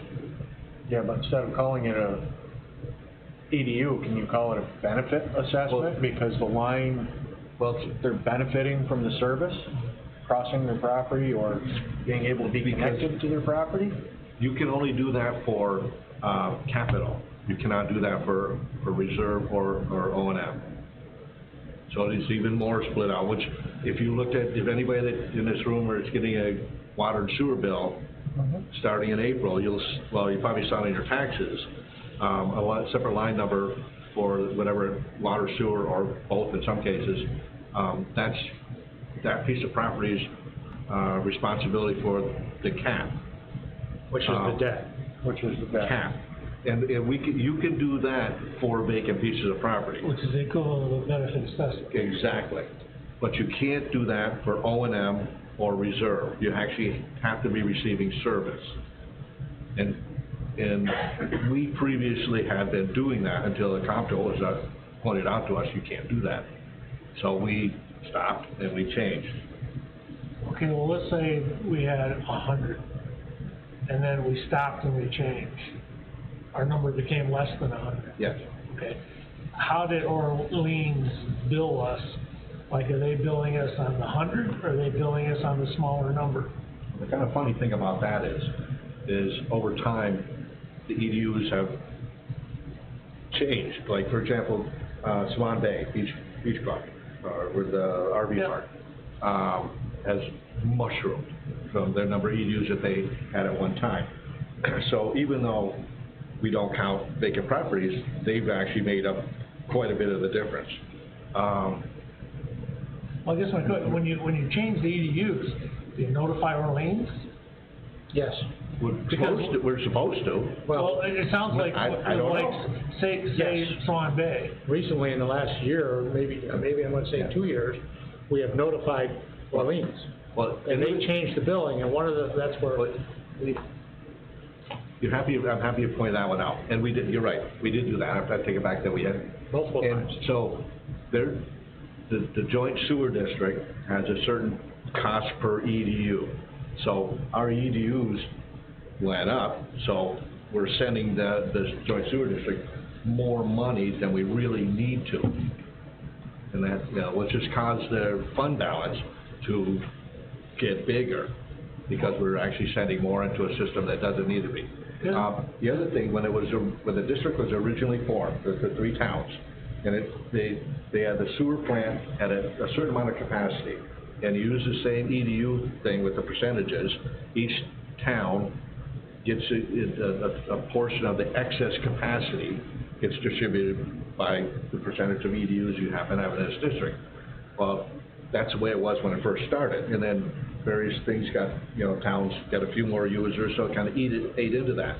Then I think it was Orleans, was it Orleans or Clayton added a cell? Clay. Okay, so that completely changed the math on how, I believe it's all Clayton's, the excess capacity, but the capacity of the plant is now different than it started out. There's a pretty detailed formula in the IMA. But I guess my question is, don't they once a year calculate, isn't that what we were supposed to be doing all along, and we didn't? Yeah, it's up to each municipality to audit their EDUs, and then bring that back to the joint meeting. Joint meeting. Right, and every year, like, Alexandria went down in O&M because when Swan Bay came on and ripped, the Swan Bay Beach Club and all that stuff went down, the committee agreed only to charge that property for the capital and not to charge them any O&M because they weren't using the service. So your gross revenue, your payments to the group actually went down when that happened. But then Swan Bay had an increase, and then they didn't, what do you mean they didn't use the services? Because they tore everything down. They tore the Swan Bay Beach Club down, they pulled the trailers out. Oh, back in the Everything original. that Don had there, Right. They yanked all that out and tore it down. Yeah. So when Reddit came and said, listen, I need time to build back, the committee agreed, okay, we're only charging you for the capital then, which is about half. So they gave them a break, and you only charged them half. My point in this is, and I don't want to get in the weeds, because I really think you got to sit down and talk to the other towns about this. Oh, no. Things go up and down, and Orleans has continued to go up. Clayton went way up, right, because they added, 160 users. So at the end, the way it's been, is everybody's contributed to the capital O&M. Although Clayton has higher capital because their user cost is $900 as compared to your districts are about $610 an EDU. But they agreed to pay more and to put that cell in, right? So there's that excess capacity. And then as additional districts come on, they make a hookup fee, like when the Route 12 district comes on, there's a $300,000 hookup fee that will roll to buy some excess capacity, right, for the Route 12 sewer district. When you say buy excess capacity, actually physically create excess capacity? No, you don't have to because there's capacity at the plant, but you agreed to make a $300,000 capital contribution as a project cost, right? That goes into like That goes into the coffers because things are starting to need to be replaced. Pump stations, UV chambers, you know, you're gonna start to spend money. Yeah. And so so everything goes into one pot, everything that everybody shares in the capital reserve fund that's been built, which, you know, there's like $500,000 in that account, I believe. But if you wanna change things, you gotta talk to the rest of the community. Well, I'm not proposing to do things unilaterally on our own. I'm just saying previously, I don't think the town of Alexandria anyways looked at this joint No, I don't think they operation did, I don't think they did probably either, should because have. I started going to meetings when I became supervisor, and I don't think we'd had a EDU update in a long time, and of course we had Rod Reddick's expansion going on every year. He was adding, and that's when we started submitting. I think, Jamie, you remember this because it was probably 3 years ago or 4 years ago that we started sending you to go count. And you're counting trailers, you're counting cottages, you're counting EDUs. And that had never been done before, previous town. So. No, but there's a long history in the whole EDU piece, way back to Stamping days, right? Where you were keeping a lot of the money and only paying Orleans a certain percentage of it. That had to get reconciled. So you gotta go through, talk to the other that was a big issue, that when we started digging into it. Yep. We've heard that whole story that you're starting on, and it was a long, It's complicated, you gotta big, complicated story. Yep. Okay. I would advise you to set up a meeting with the other people. Thank you. So that's where we're at for the Water and Sewer Committee volunteers. So I just wanted to announce it and ask, and I'll put something on the website, any people that are interested in being on the Water and Sewer Committee. Now, I think we're gonna have to end up forming 2 committees, or maybe more. We started doing this a couple years ago, but we got bogged down, and we're still bogged down with setting up the ordinances, the EDU regulations and guidelines, the boundaries, the people that are in the district, the people that are out of district. We've got all kinds of things that these guys are still working on that probably isn't something that a regular, everyday, ordinary taxpayer committee person would be involved in. We are not looking for somebody to come here and complain about their bill. No. What we're here is to resolve issues that have built up over time. Yeah. What are the meetings? They usually meet every Wednesday at 8 o'clock, but this week's meeting was moved to Friday at 8 o'clock. Yeah, Wednesday at 8. No? Yeah. No, I can't leave work and. Yeah. It's really pretty intense what goes on at these meetings because. Well, I can tell you, I mean, we've been doing this for at least 1.5 years.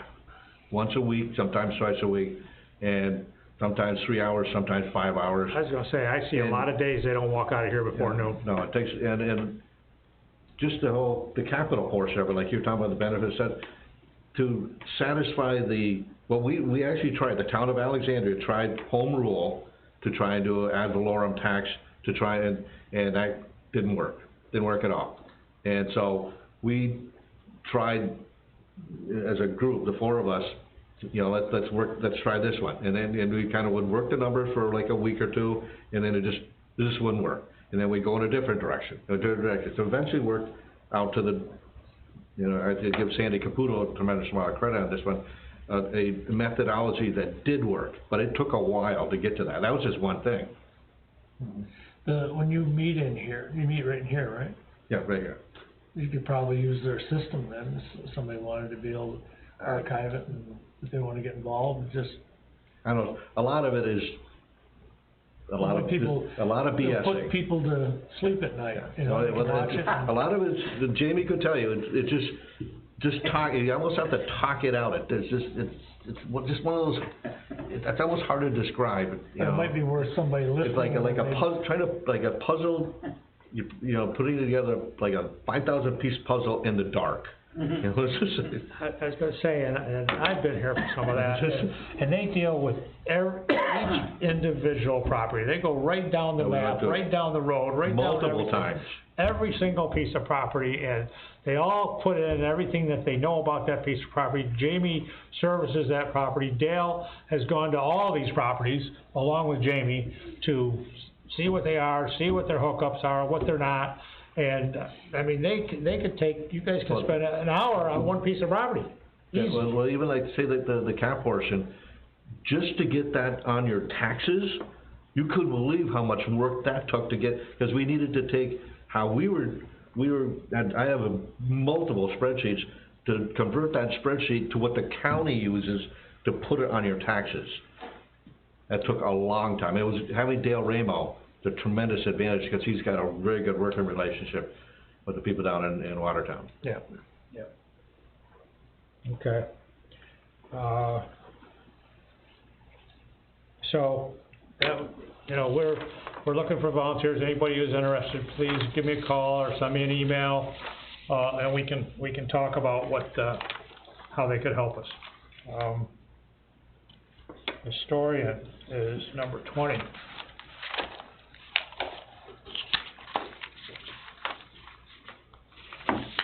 Everybody got it? I already read it. Here you go. This is from Greta. She's our historian. Set up a new password on computer, looked at TI Sun issues to record, got articles ready to copy, and copied them and filed them. Had a lot of death notices to file on computer, put in the box store on computer, and put in box to store. Finished copying articles from the TI Sun and Watertown Times and filed them. Contacted Brian Salisbury about George Bolt's maps or property he owned. Answered a letter to Addison Adam about Castle Stone Masons. Looked for maps from Brian Salisbury for Bolt Castle. Looked for football pictures for the Historical Society. Started to update COVID articles on computer. Looked for pictures at the Big M and where they came from. Had a call from Mitchell Price wanting to know if there were any blueprints of Wellesley Island Noble Farm. I called him back and told him to contact Brian Salisbury. Received from a woman giving me a copy of TI International Bridge and program booklet from August of 1938. Souvenir dish with Alexandria Bay printed out. Printed out a diploma of violence in the workplace. Continued to copy and print out articles of Alex Bay. A gentleman came in and talked about sending decoys to England. Tried to find obituary of Donald Trickey and didn't find it. Had a call from Mark Schnittinger, Redwood Cemetery, and a call from Diane Reed about Redwood Cemetery. Searched for two people and couldn't find them. Looked up a name of Kelly Redwood Cemetery and couldn't not find him. Gave her Park Honeywell's phone number so she could call him. Started looking for the arch and when it was built, 1924, took a while to find it. Started the Vacationer Index on the computer. Looked for Tom Felino about Tiffany Glass at Alex Bay. Couldn't find anything. Had a call from Janice Gilmore about rodeo on Route 12. Still looking into that and Lock Hill Road. Searched for ISA, Plony, Landon. Found some Landon names in Houghton Cemetery. Had a call from Tim Minnick, Teresa about Pitcher, which, as in Memories 2013, we'll look this up. I found it and copied it and called him. I did the Vacationer on computer, received a call from Parks Honeywell.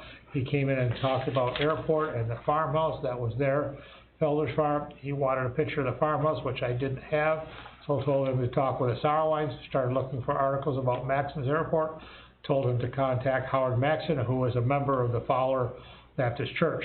Had a request to look up any info on the town building from 1989 as to the rooms inside, looked for information on the Golden Medallion Restaurant, didn't find anything. Met with Jim Estes looking for pictures of steam yacht, also Eastern Star pitcher, maybe Merrill Webb. Had family sickness, kept with program cutting out articles from TI Sun and Watertown Times, along with COVID, tried to keep up with the articles. More family illness and death. Thank you for being understanding. Did the sexual harassment training for 45 minutes. Copied articles from the TI Sun and Watertown Times. Also finished the vacationer and copied it. Started on obituaries and listed them on the computer as well as in the box on chest. That ended a very stressful year. Greta Slate. She's here probably 3 times a week. She does a great job. It's nice to see her in there. She's been through a lot this year, as she just said. And she wasn't here for a while because of the sickness and the death in her family. And it was very good to see her come back. And she loves her job and she will be here. So I'd like to make sure we all say thank you to Greta for everything that she does. Town annual outside audit of court clerks, town clerk, bookkeeper, supervisor. We're required by the Office of the State Comptroller to do annual audits. They have to be done by an outside company. We're having the Bill Dagenall accounting person come here on Friday, and they'll do audits of the people that you see here on the sheet. I'll do as I did last year. I'll bring the results of those audits most likely to the next meeting, if he gets them completed and gets back to us with his final report, and then we'll be able to review those reports and approve them and accept them. Acknowledge receipt of December financials. Nicole's been extremely busy, and she'll have those next week. As soon as I get those, I'll email those to everybody. Town yearly calendar. This is something that I've been working on for about a month. And you can see that it's got a lot of items on it. It's just something that we put up in our accounting office, and I have one up in my office. It's really kind of work in progress.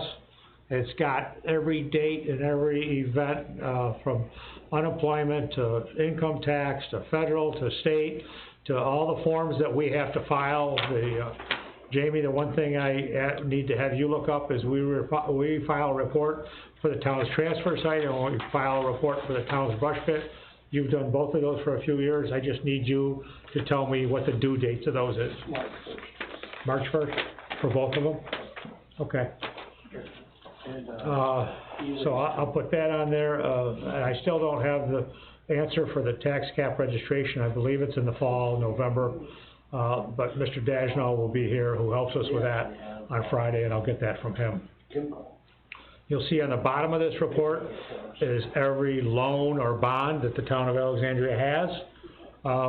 It tells what the principal is and when that's due. This is also for Nicole, just to make sure that we pay everything and we pay everything on time. Those figures that I've got there are principal, they're not the interest. An arena purchase is Bolton Avenue. Is what? Bolton Avenue. In other words, if somebody sees an arena purchase, oh, yeah. they may say, okay, yep. You know, yeah, you're right. Just for clarification. Yep, you're right. So that's kind of where we're at. In case anybody's wondering, I'm going to add the interest rates to the, well. How about budget approval? Budget approval for what? Our town budget? As far as dates? Yeah. And we go through that every year. Actually, there's a whole series of dates that are important.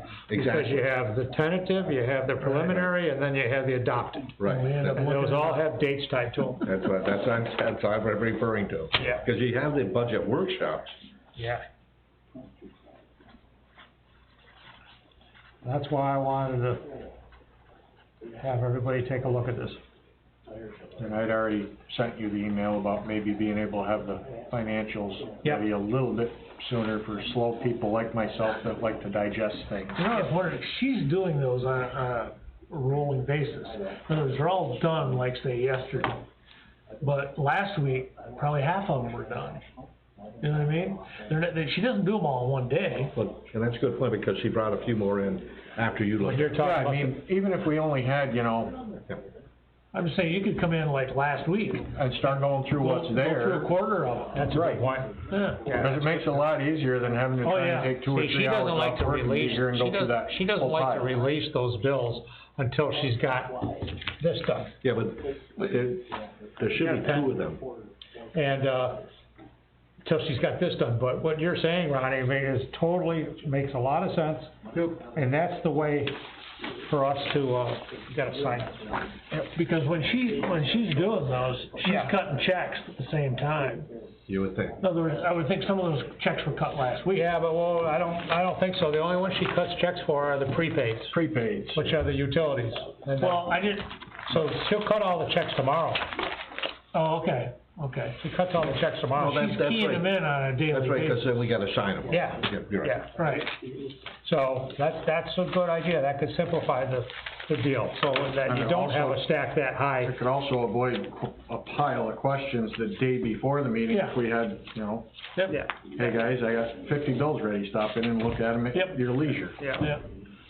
Yeah, and one of the things that I've been talking to Nicole about that I'd like her to do is that she needs to review our agenda after the meeting, and she needs to ask, if she could actually review the minutes too, but she needs to ask, well, what did you do about this, or what did you do about that? Right. Just, for instance, this thing we're talking about right now, you know, and just go over with her, you know, can you do this, will this work? You've got 30 bills that you've looked at last week that are, they're in a bin there in her office, I see them there.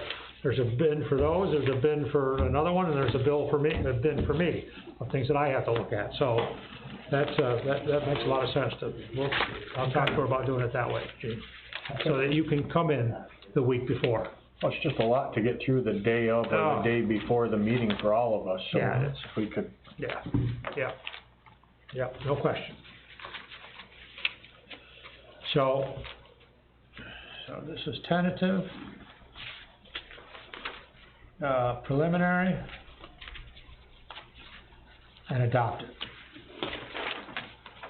In public hearing, which is tied to adopted. Okay? So I'll add that to it, and if you get a chance, take a look at this, see if there's anything else on here, I'm sure there is. I read the historian, and I told you about the audit, financials, yearly calendar, budget transfers, we don't have any. So we should, but I don't understand why we don't, but. That's a good point, because they'd be budget transfers for December, and I went into her yesterday and said that I didn't imagine we'd have any budget transfers because they'd be January, but they would be December. Right. So, Yeah, year end. Yeah. so I don't have, gotta get Ronnie to sign it, I don't have an answer to that. Well, let me ask you this, the, work session that we're having tomorrow, Yep, has that been advertised? yes, Okay. it's on our website, it's in the TI Sun, and it's on our front door. All right, can we address that tomorrow at that meeting? Can we? We can address it, we can't take action. Oh, okay, because it's a work session Yeah. and, Yeah. okay.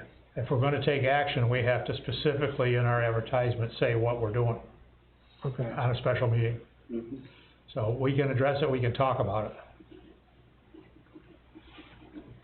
Now, when you say budget transfers, are those actually line item transfers from one fund to the other to make the fund whole? or- They don't usually go outside the fund. They're all within the fund.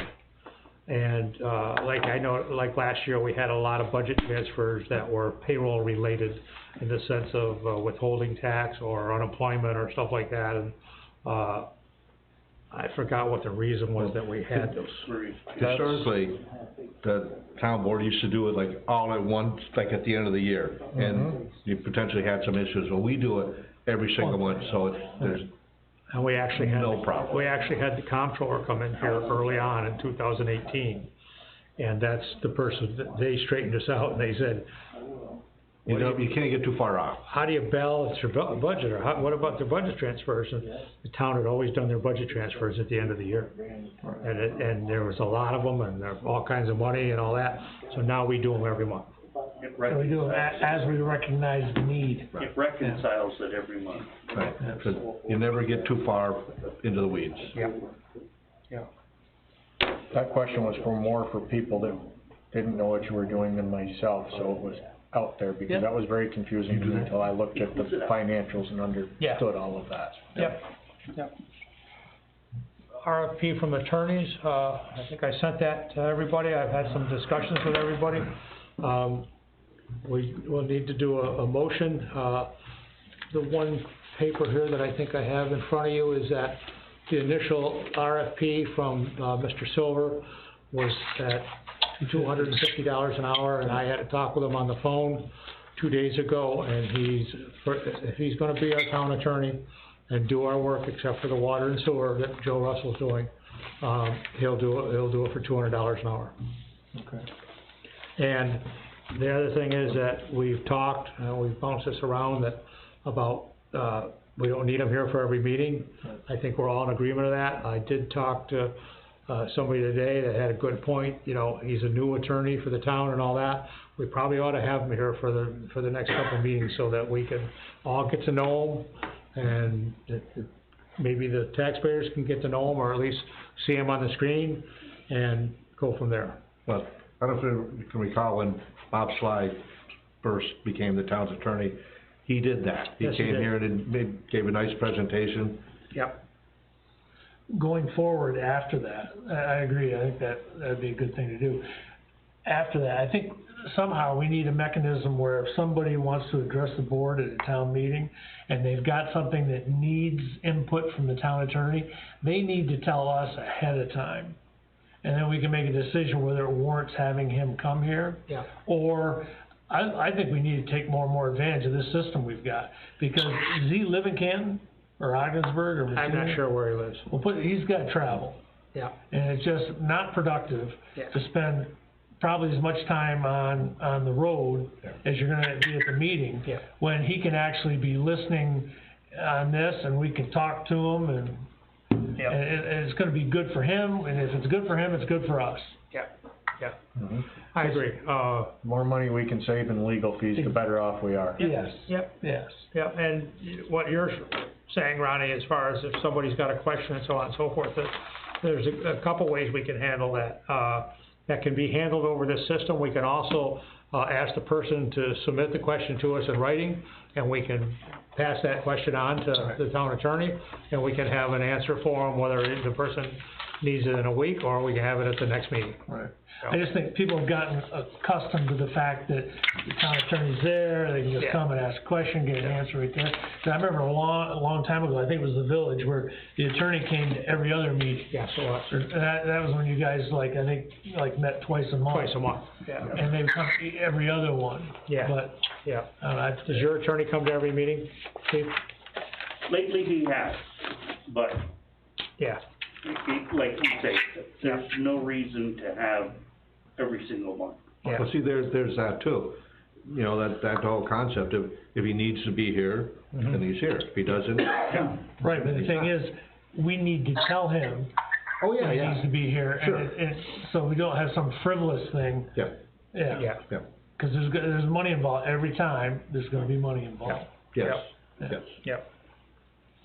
Okay, so, But I've heard I'll need a good motion. stuff about him. Yeah, I'm Yeah. sorry.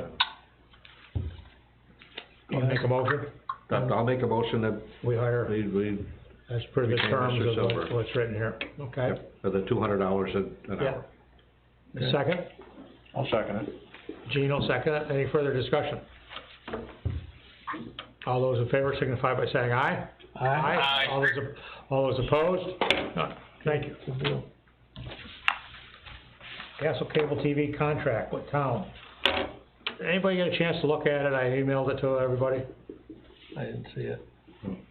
I briefly went through it, but very briefly. It's a pretty long document. How does this work? I mean, Well, I kind of, I'd like to have everybody take a look at it. I read through it, and my understanding of this contract is that this contract is for television. It's not for anything else. The one thing that I'm a little bit confused on is the name of the company we have the contract with is Castle Cable TV. So, I'm just, wondering, is this, does this include internet? Because everything I read, it does not include internet, okay? So, I'm gonna talk a little bit about some people in the town of Alexandria that have tried to get other internet providers to come to their places and give them service. And when they talk to the other internet providers tell them, no, we can't provide you service because Castle Cable has the contract and we're not allowed here, okay? Well, that's what I'm asking. I got a lot of people telling me that, okay? Because they don't own the poles. The poles are either National Grid or Verizon. Or somebody else. They have to have permission though, or they have to have a. No, I realize they have to make a deal with those companies and pay rent per pole or something.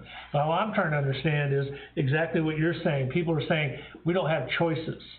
And so is the town creating a problem by agreeing to a contract that's tying the hands of the people that live here? And you know, you've got. Well, the other thing. It gets more confusing. Well, no, this contract, does this involve a payment to the town? Yes. How much? It's based on the revenues. But that's gonna be no matter who. Yes. I believe, and this is my understanding, it's a franchise fee. Right, that's what. That's dictated by law, okay? They pay it, yeah, they collect it and then give it to, they're not really, they're the conduit. So the people that live in the town are paying it. Well, I remember looking at this probably a couple years ago, and I know like this Castle Cable had here, but Time Warner is on the island. Yeah. So it's the two different deals in the same town. Right. And I remember. Now you mentioned that, do we sign anything with Time Warner for Wellesley Island? Not that I know of. Yeah. I've never heard. I've only seen the Castle Cable one. Yeah. Let me make it a little bit more confusing, okay? And that is that Spectrum knocked on my door, Hunter Road, knocked on my door a year ago, said, we've got TV, we've got internet, we've got all this, you can have internet for $45 a month for 200 meg, you can have TV for $69 a month for 90 channels, all this other stuff, are you interested? We just ran our lines by the poles by your house. I said, absolutely. Signed a contract with them for my service at my property. A week later, they came, hooked up my service, okay? Town of Alexandria, okay? John Stein and 6 people that he knows on number 6 road. Everybody saw all the poles and all the pole work going on in Redwood this summer, okay? That was Verizon putting the Fios line through, okay? They came to John Stein and asked him, and 6 other people on the road that John knows, friends and relatives, all signed up and got Verizon Bios, okay? So there's Town of Alexandria again. Fios at the gun club. Yeah. And I'm What do you have in Plessis? Right now, we're locked in with Castle Cable. You're locked in. But who's saying we're locked in? That's the part I don't understand. These companies that are, you know. They didn't have a problem with you. No. I know, And Gene and I think, talked about this today, and we think there's a communication problem, we think there's I don't know. I don't know, but I know Verizon Fios is around a lot of spots. Can you talk? Sean, what do you have at your house? I don't have anything because the only option is Castle Cable. Yeah, See, a lot of people are telling me their only option is Castle Cable. Maybe they're the only one that On my road, but the only they ones didn't that run have the their physical files cable. by my house, I guess. Yeah, I think Fios is going by Sean's on Limestone, but I'm not 100%. cause I have I Castle talked to Cable. them, I don't know, a dozen times probably, because I've been anxiously waiting it. We had a guy come out, an engineer, he stopped by and said that I only have copper, and the fiber optics wouldn't ran by my house. It stops just short of my house, and then it starts down at Jerry's new place. Yep, so it goes down Stein Road, it goes down County Route 1 and probably part way up. Yep. Yeah. If I could just say, I've been on the phone numerous minutes with Spectrum, Verizon, and also with Senator Patty Ritchie's office out of Albany, that because their hands are tied because supposedly the communication provider out of Hammond has got all the rights on the poles, that these companies, and where this was explained to me through Verizon and Spectrum, that they could service where Castle Cable does not provide service. But because Castle Cable goes by my place, and Spectrum comes down dead ends, a pole, 2 poles right after the Crick Road, and goes up the Crick Road through the over hill, over Dale, that I counted, you know, they're telling me I can't get cable, you know, Spectrum, where I want to say my hands are tied, where fiber came through last summer, and you know, all the cables are there until they get permission to provide me service, their hands are tied. And likewise with Spectrum, that their hands are tied, that I'm only 8 poles away from a Spectrum cable.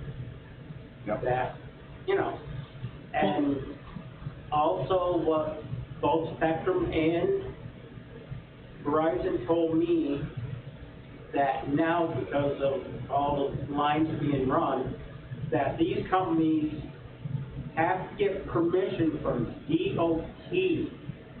And I've researched this and I've read the gospel according to the Watertown Times, that they have to get permission if they want to run new fiber across the nearest state highway. That's what the delay is, that. See, I don't understand what you're saying in relation to if you've got Castle Cable or that it goes by, that you can't get something else, because John Stein and their daughter and another relative had Castle Cable, and I can remember them, I believe, saying they couldn't wait till they could change. Last time I was down the number 6 road, Castle Cable then ended either at or just before the Gage residence. And the rest is where Verizon ran their fiber down, all the way down number 6, because he was on the outskirts, not where he could get connected because there was any other providers, but. See, I'd like to get a very straight answer from somebody here. Here's another, That's a company. this contract that you have between Castle Cable and the town of Alexandria, how can the town of Alexandria also have other carriers beyond that? How would this contract work? There's areas of Crane Point that have the new Verizon Fios. There's areas down number 6 that have the, it's very sporadic of where they're putting it. I have been through Assemblyman Walzig's office, Senator Ritchie's office, of 2 years of trying to find out what is Verizon doing, because there was engineers in the village measuring all the poles. The engineers stated to me that they were putting in the new Verizon files for the whole village and the town. Yet, there's nothing there. If you go on a website to look up, is it going to be coming to your house, you put in your street address, they will tell you that you can get HughesNet, you can get Castle Cable, or another company, Ridge Retail, can't get Verizon Fios, even though I already have Verizon DSL. So in the meantime, I'm waiting for Dave, an engineer, to get back to me on where the village and town sits with Verizon, with the new system that they're supposed to be putting in. 2.5 years ago, they completed the whole town of Gouverneur. Whole town. Then they moved to Alexandria, they did parts of Orleans, they did parts of the town of Clayton. Now, Castle Cable, Mayor Rob signed in 2010 a 15-year contract with Castle Cable. It expires in '25. I know Spectrum offered to buy Castle Cable, but they wanted 3 times their work. So Spectrum said, we can't come into the village because Castle Cable. So I would say, if you're gonna do something with Castle Cable, make it in conjunction with the village, because. I don't wanna do anything with Castle Cable until we get answers to all these questions. Exactly, I don't think The we fact You know- that they're looking for a signature from us, doesn't that imply we have a say in this? Yeah. Yeah. We My get- say is let we any get, competition come 3% in, they of the- can't go in. They can't go over the store. Yeah, get and 3% it sounds like of it's their already gross happening revenue. in different parts of the town. So let me just say something in relation to Verizon Vios, okay? Verizon Vios put poles and wires up, in the village of Alexandria Bay. They put, National Grid replaced a ton of poles, And Verizon, and Verizon came through and put in new Fios lines. One of the engineers even said, the pole across the street from my house is gonna be a major control box, but you're not gonna get it. I was gonna say, I talk to Dave Johnson about this all the time. Yes. And he's called everybody you can imagine. Yes. He's got a copy of this contract, he's got a copy of our past contract. Yes. He spent a lot of time on this. Yes, he okay? has. He's spent as much time over the last 2.5 years. I have talked with supervisor after supervisor. Nobody wants to talk to us. They ran the BIOS, the fiber optic line right by his place, and he's trying to get hooked up, and they tell him, no, he can't, okay? Yep. They ran the fiber optic line down the main street in Redwood, okay?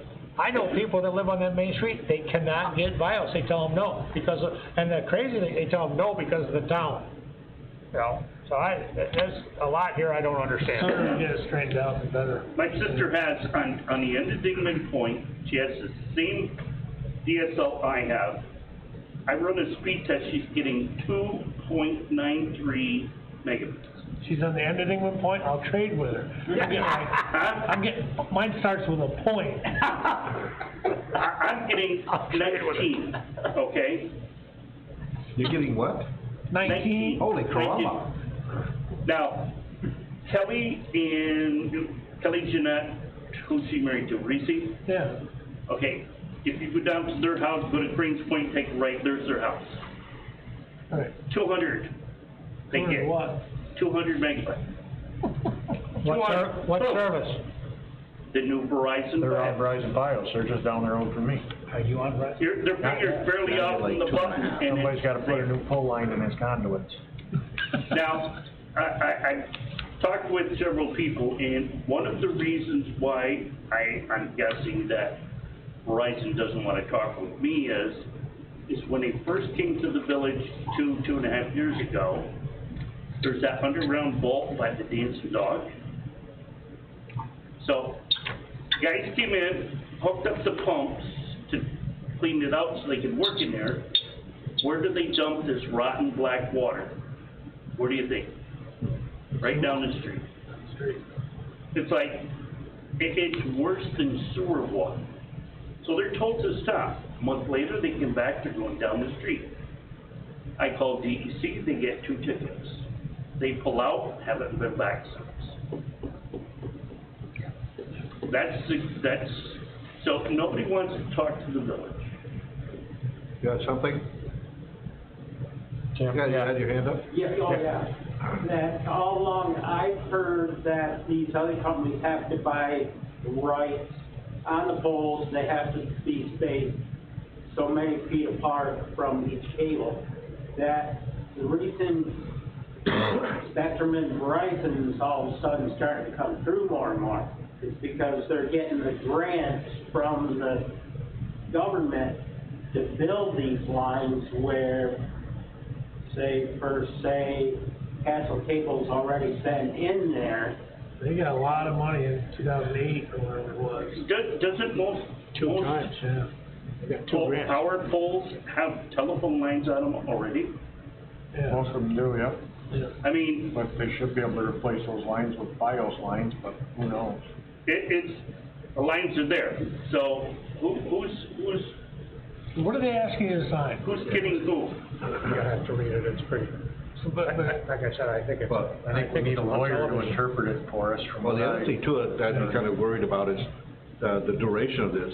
This could be a long-term deal, like you're talking about the 10 years. 25-year deal or whatever. 10 years? Yeah. Yeah. I haven't heard signed the last anybody, one. I haven't heard anybody expressing any interest in continuing. No, Exactly. not at all, I agree. Yeah. It, Well, ours is up in 25. I don't think so. Well, And it'll be hard. I think we won't sign anything, everybody can take some time and read this and see if you have any suggestions. Can you email that to us? Yeah.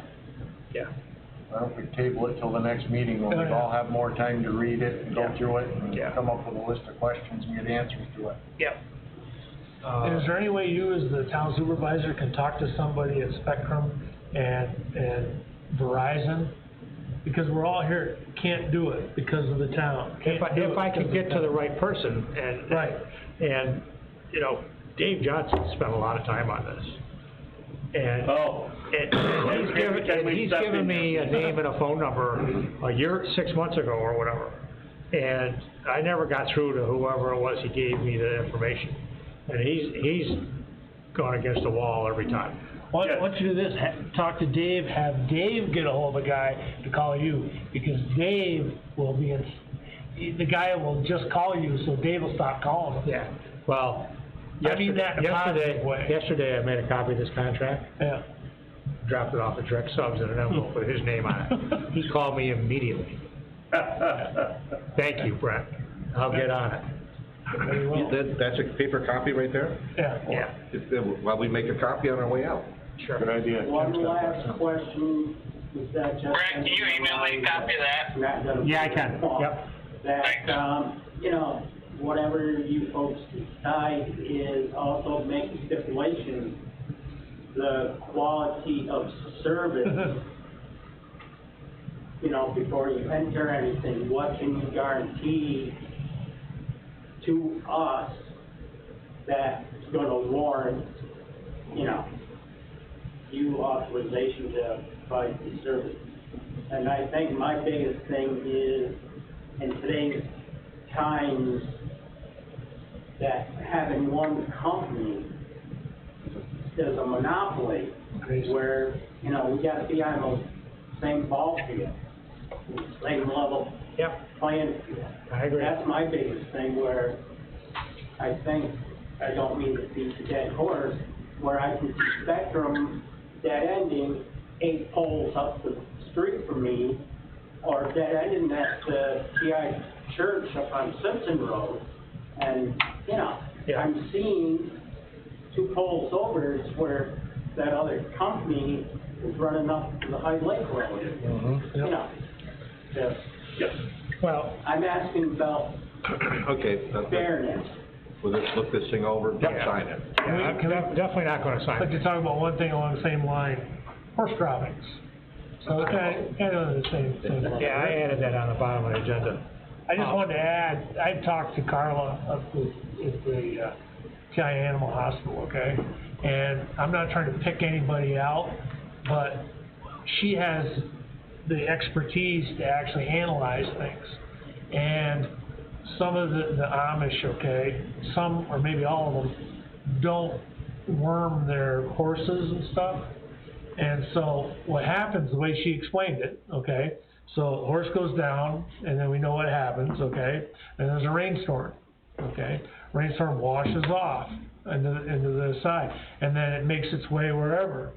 Kids are playing, okay, they got a little cut on their foot, that, you know, you're a kid, you gotta cut your foot, big deal, okay, but that's an entrance for like hookworm, whatever kind, and she had pictures of the slides on samples that she took from in front of her house.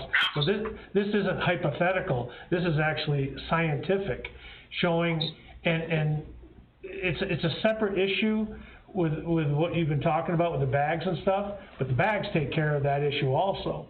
So they either they don't wanna spend the money, or they don't believe in worming their horses or whatever, but it's a public health issue, it honestly is. Yep. And you could say it's on the road, but it doesn't stay on the road. It's bad enough on the road, but then it migrates to people's property. Yeah. Not right. And you've got some paperwork in your deal that wasn't on the agenda, but I also reached out to the Association of Towns, and they, talked about two different communities that she sent me some, examples of what these communities are trying to do to create a local law, to prevent it, and make them, one of the communities is talking about bags, and I'm not sure what the other one was. Maybe they were both talking about bags. I think the bags is, the solution. I think there was two different names for it, but I think it was bags, cause didn't you send that email out to all of us, Yeah. I believe? Yeah. Yeah, well, the other thing too is like, not that it makes a huge difference to the big, there are places and there are places. You know, like, say like a horse does its business on some road with not a whole lot of houses. Now, I'm not saying that's great or anything like that, but I'm just saying then, you know, let's just say place that goes through like Redwood, where there's a lot more houses close by, the greater chances of something stupid happening. Well, one of the things you got going on with the Amish is the Amish are doing a lot of carpentry work at a lot of different places. They're doing a lot of building for people. I watched them down to Blind Bay this year, and they were doing work on houses down to Blind Bay, and they came down there and they tied their horses to the trees down there, different trees, and there's piles after pile after pile down there. Kinney's, they're right there. Yeah, Kinney's, yeah, and as Ronnie says, then it rains, and then boom. Well, they tie up right between Kinney's and Otter Creek, they'll tie up, and the horse is gonna go to the bathroom, and And nothing against the Amish, but if it was somebody else, private citizen, creating that same sort of thing, oh boy, well, wouldn't last long. your dog taking a crap. People freak out over just that, it's something a lot more. Yeah. Be the back guy in a line of 30 motorcycles wearing a half helmet. That's a lot of fun. But, I hadn't thought about it that way. but, Has the health department weighed in on this at all? I don't know. I mean, that'd be a good question. who would enforce this? You interested? Could you? No, I'm just saying, who would enforce it? That's the tough part. Yeah. Yeah, it sure is. That's the tough But the part. health department would be a bad place to start. No, the health I department. think you ought to ask the question in Watertown. Yeah. Yeah, and I'm sure Carla would be happy to talk to him. I'm sure she would. Yeah. Yep. Okay. So where do we go here? Talk to, That was a nice segue away from the cable. Well, it's staying on a level playing field there. You know, the quality of service is about level, sorry about that. Okay, okay. are we done? We just need executive session to, Need a motion to go on executive session for legal matters and discuss the current employee history. okay. I'll make Motion that by motion. Ron, Yep. second by Mike. Any discussion? All those in favor signify by saying aye. Aye. Okay. Okay, so I'm gonna turn off. Thank you. Hey, Rob. Yeah, I'll go turn the microphone off. Yeah, that Verizon and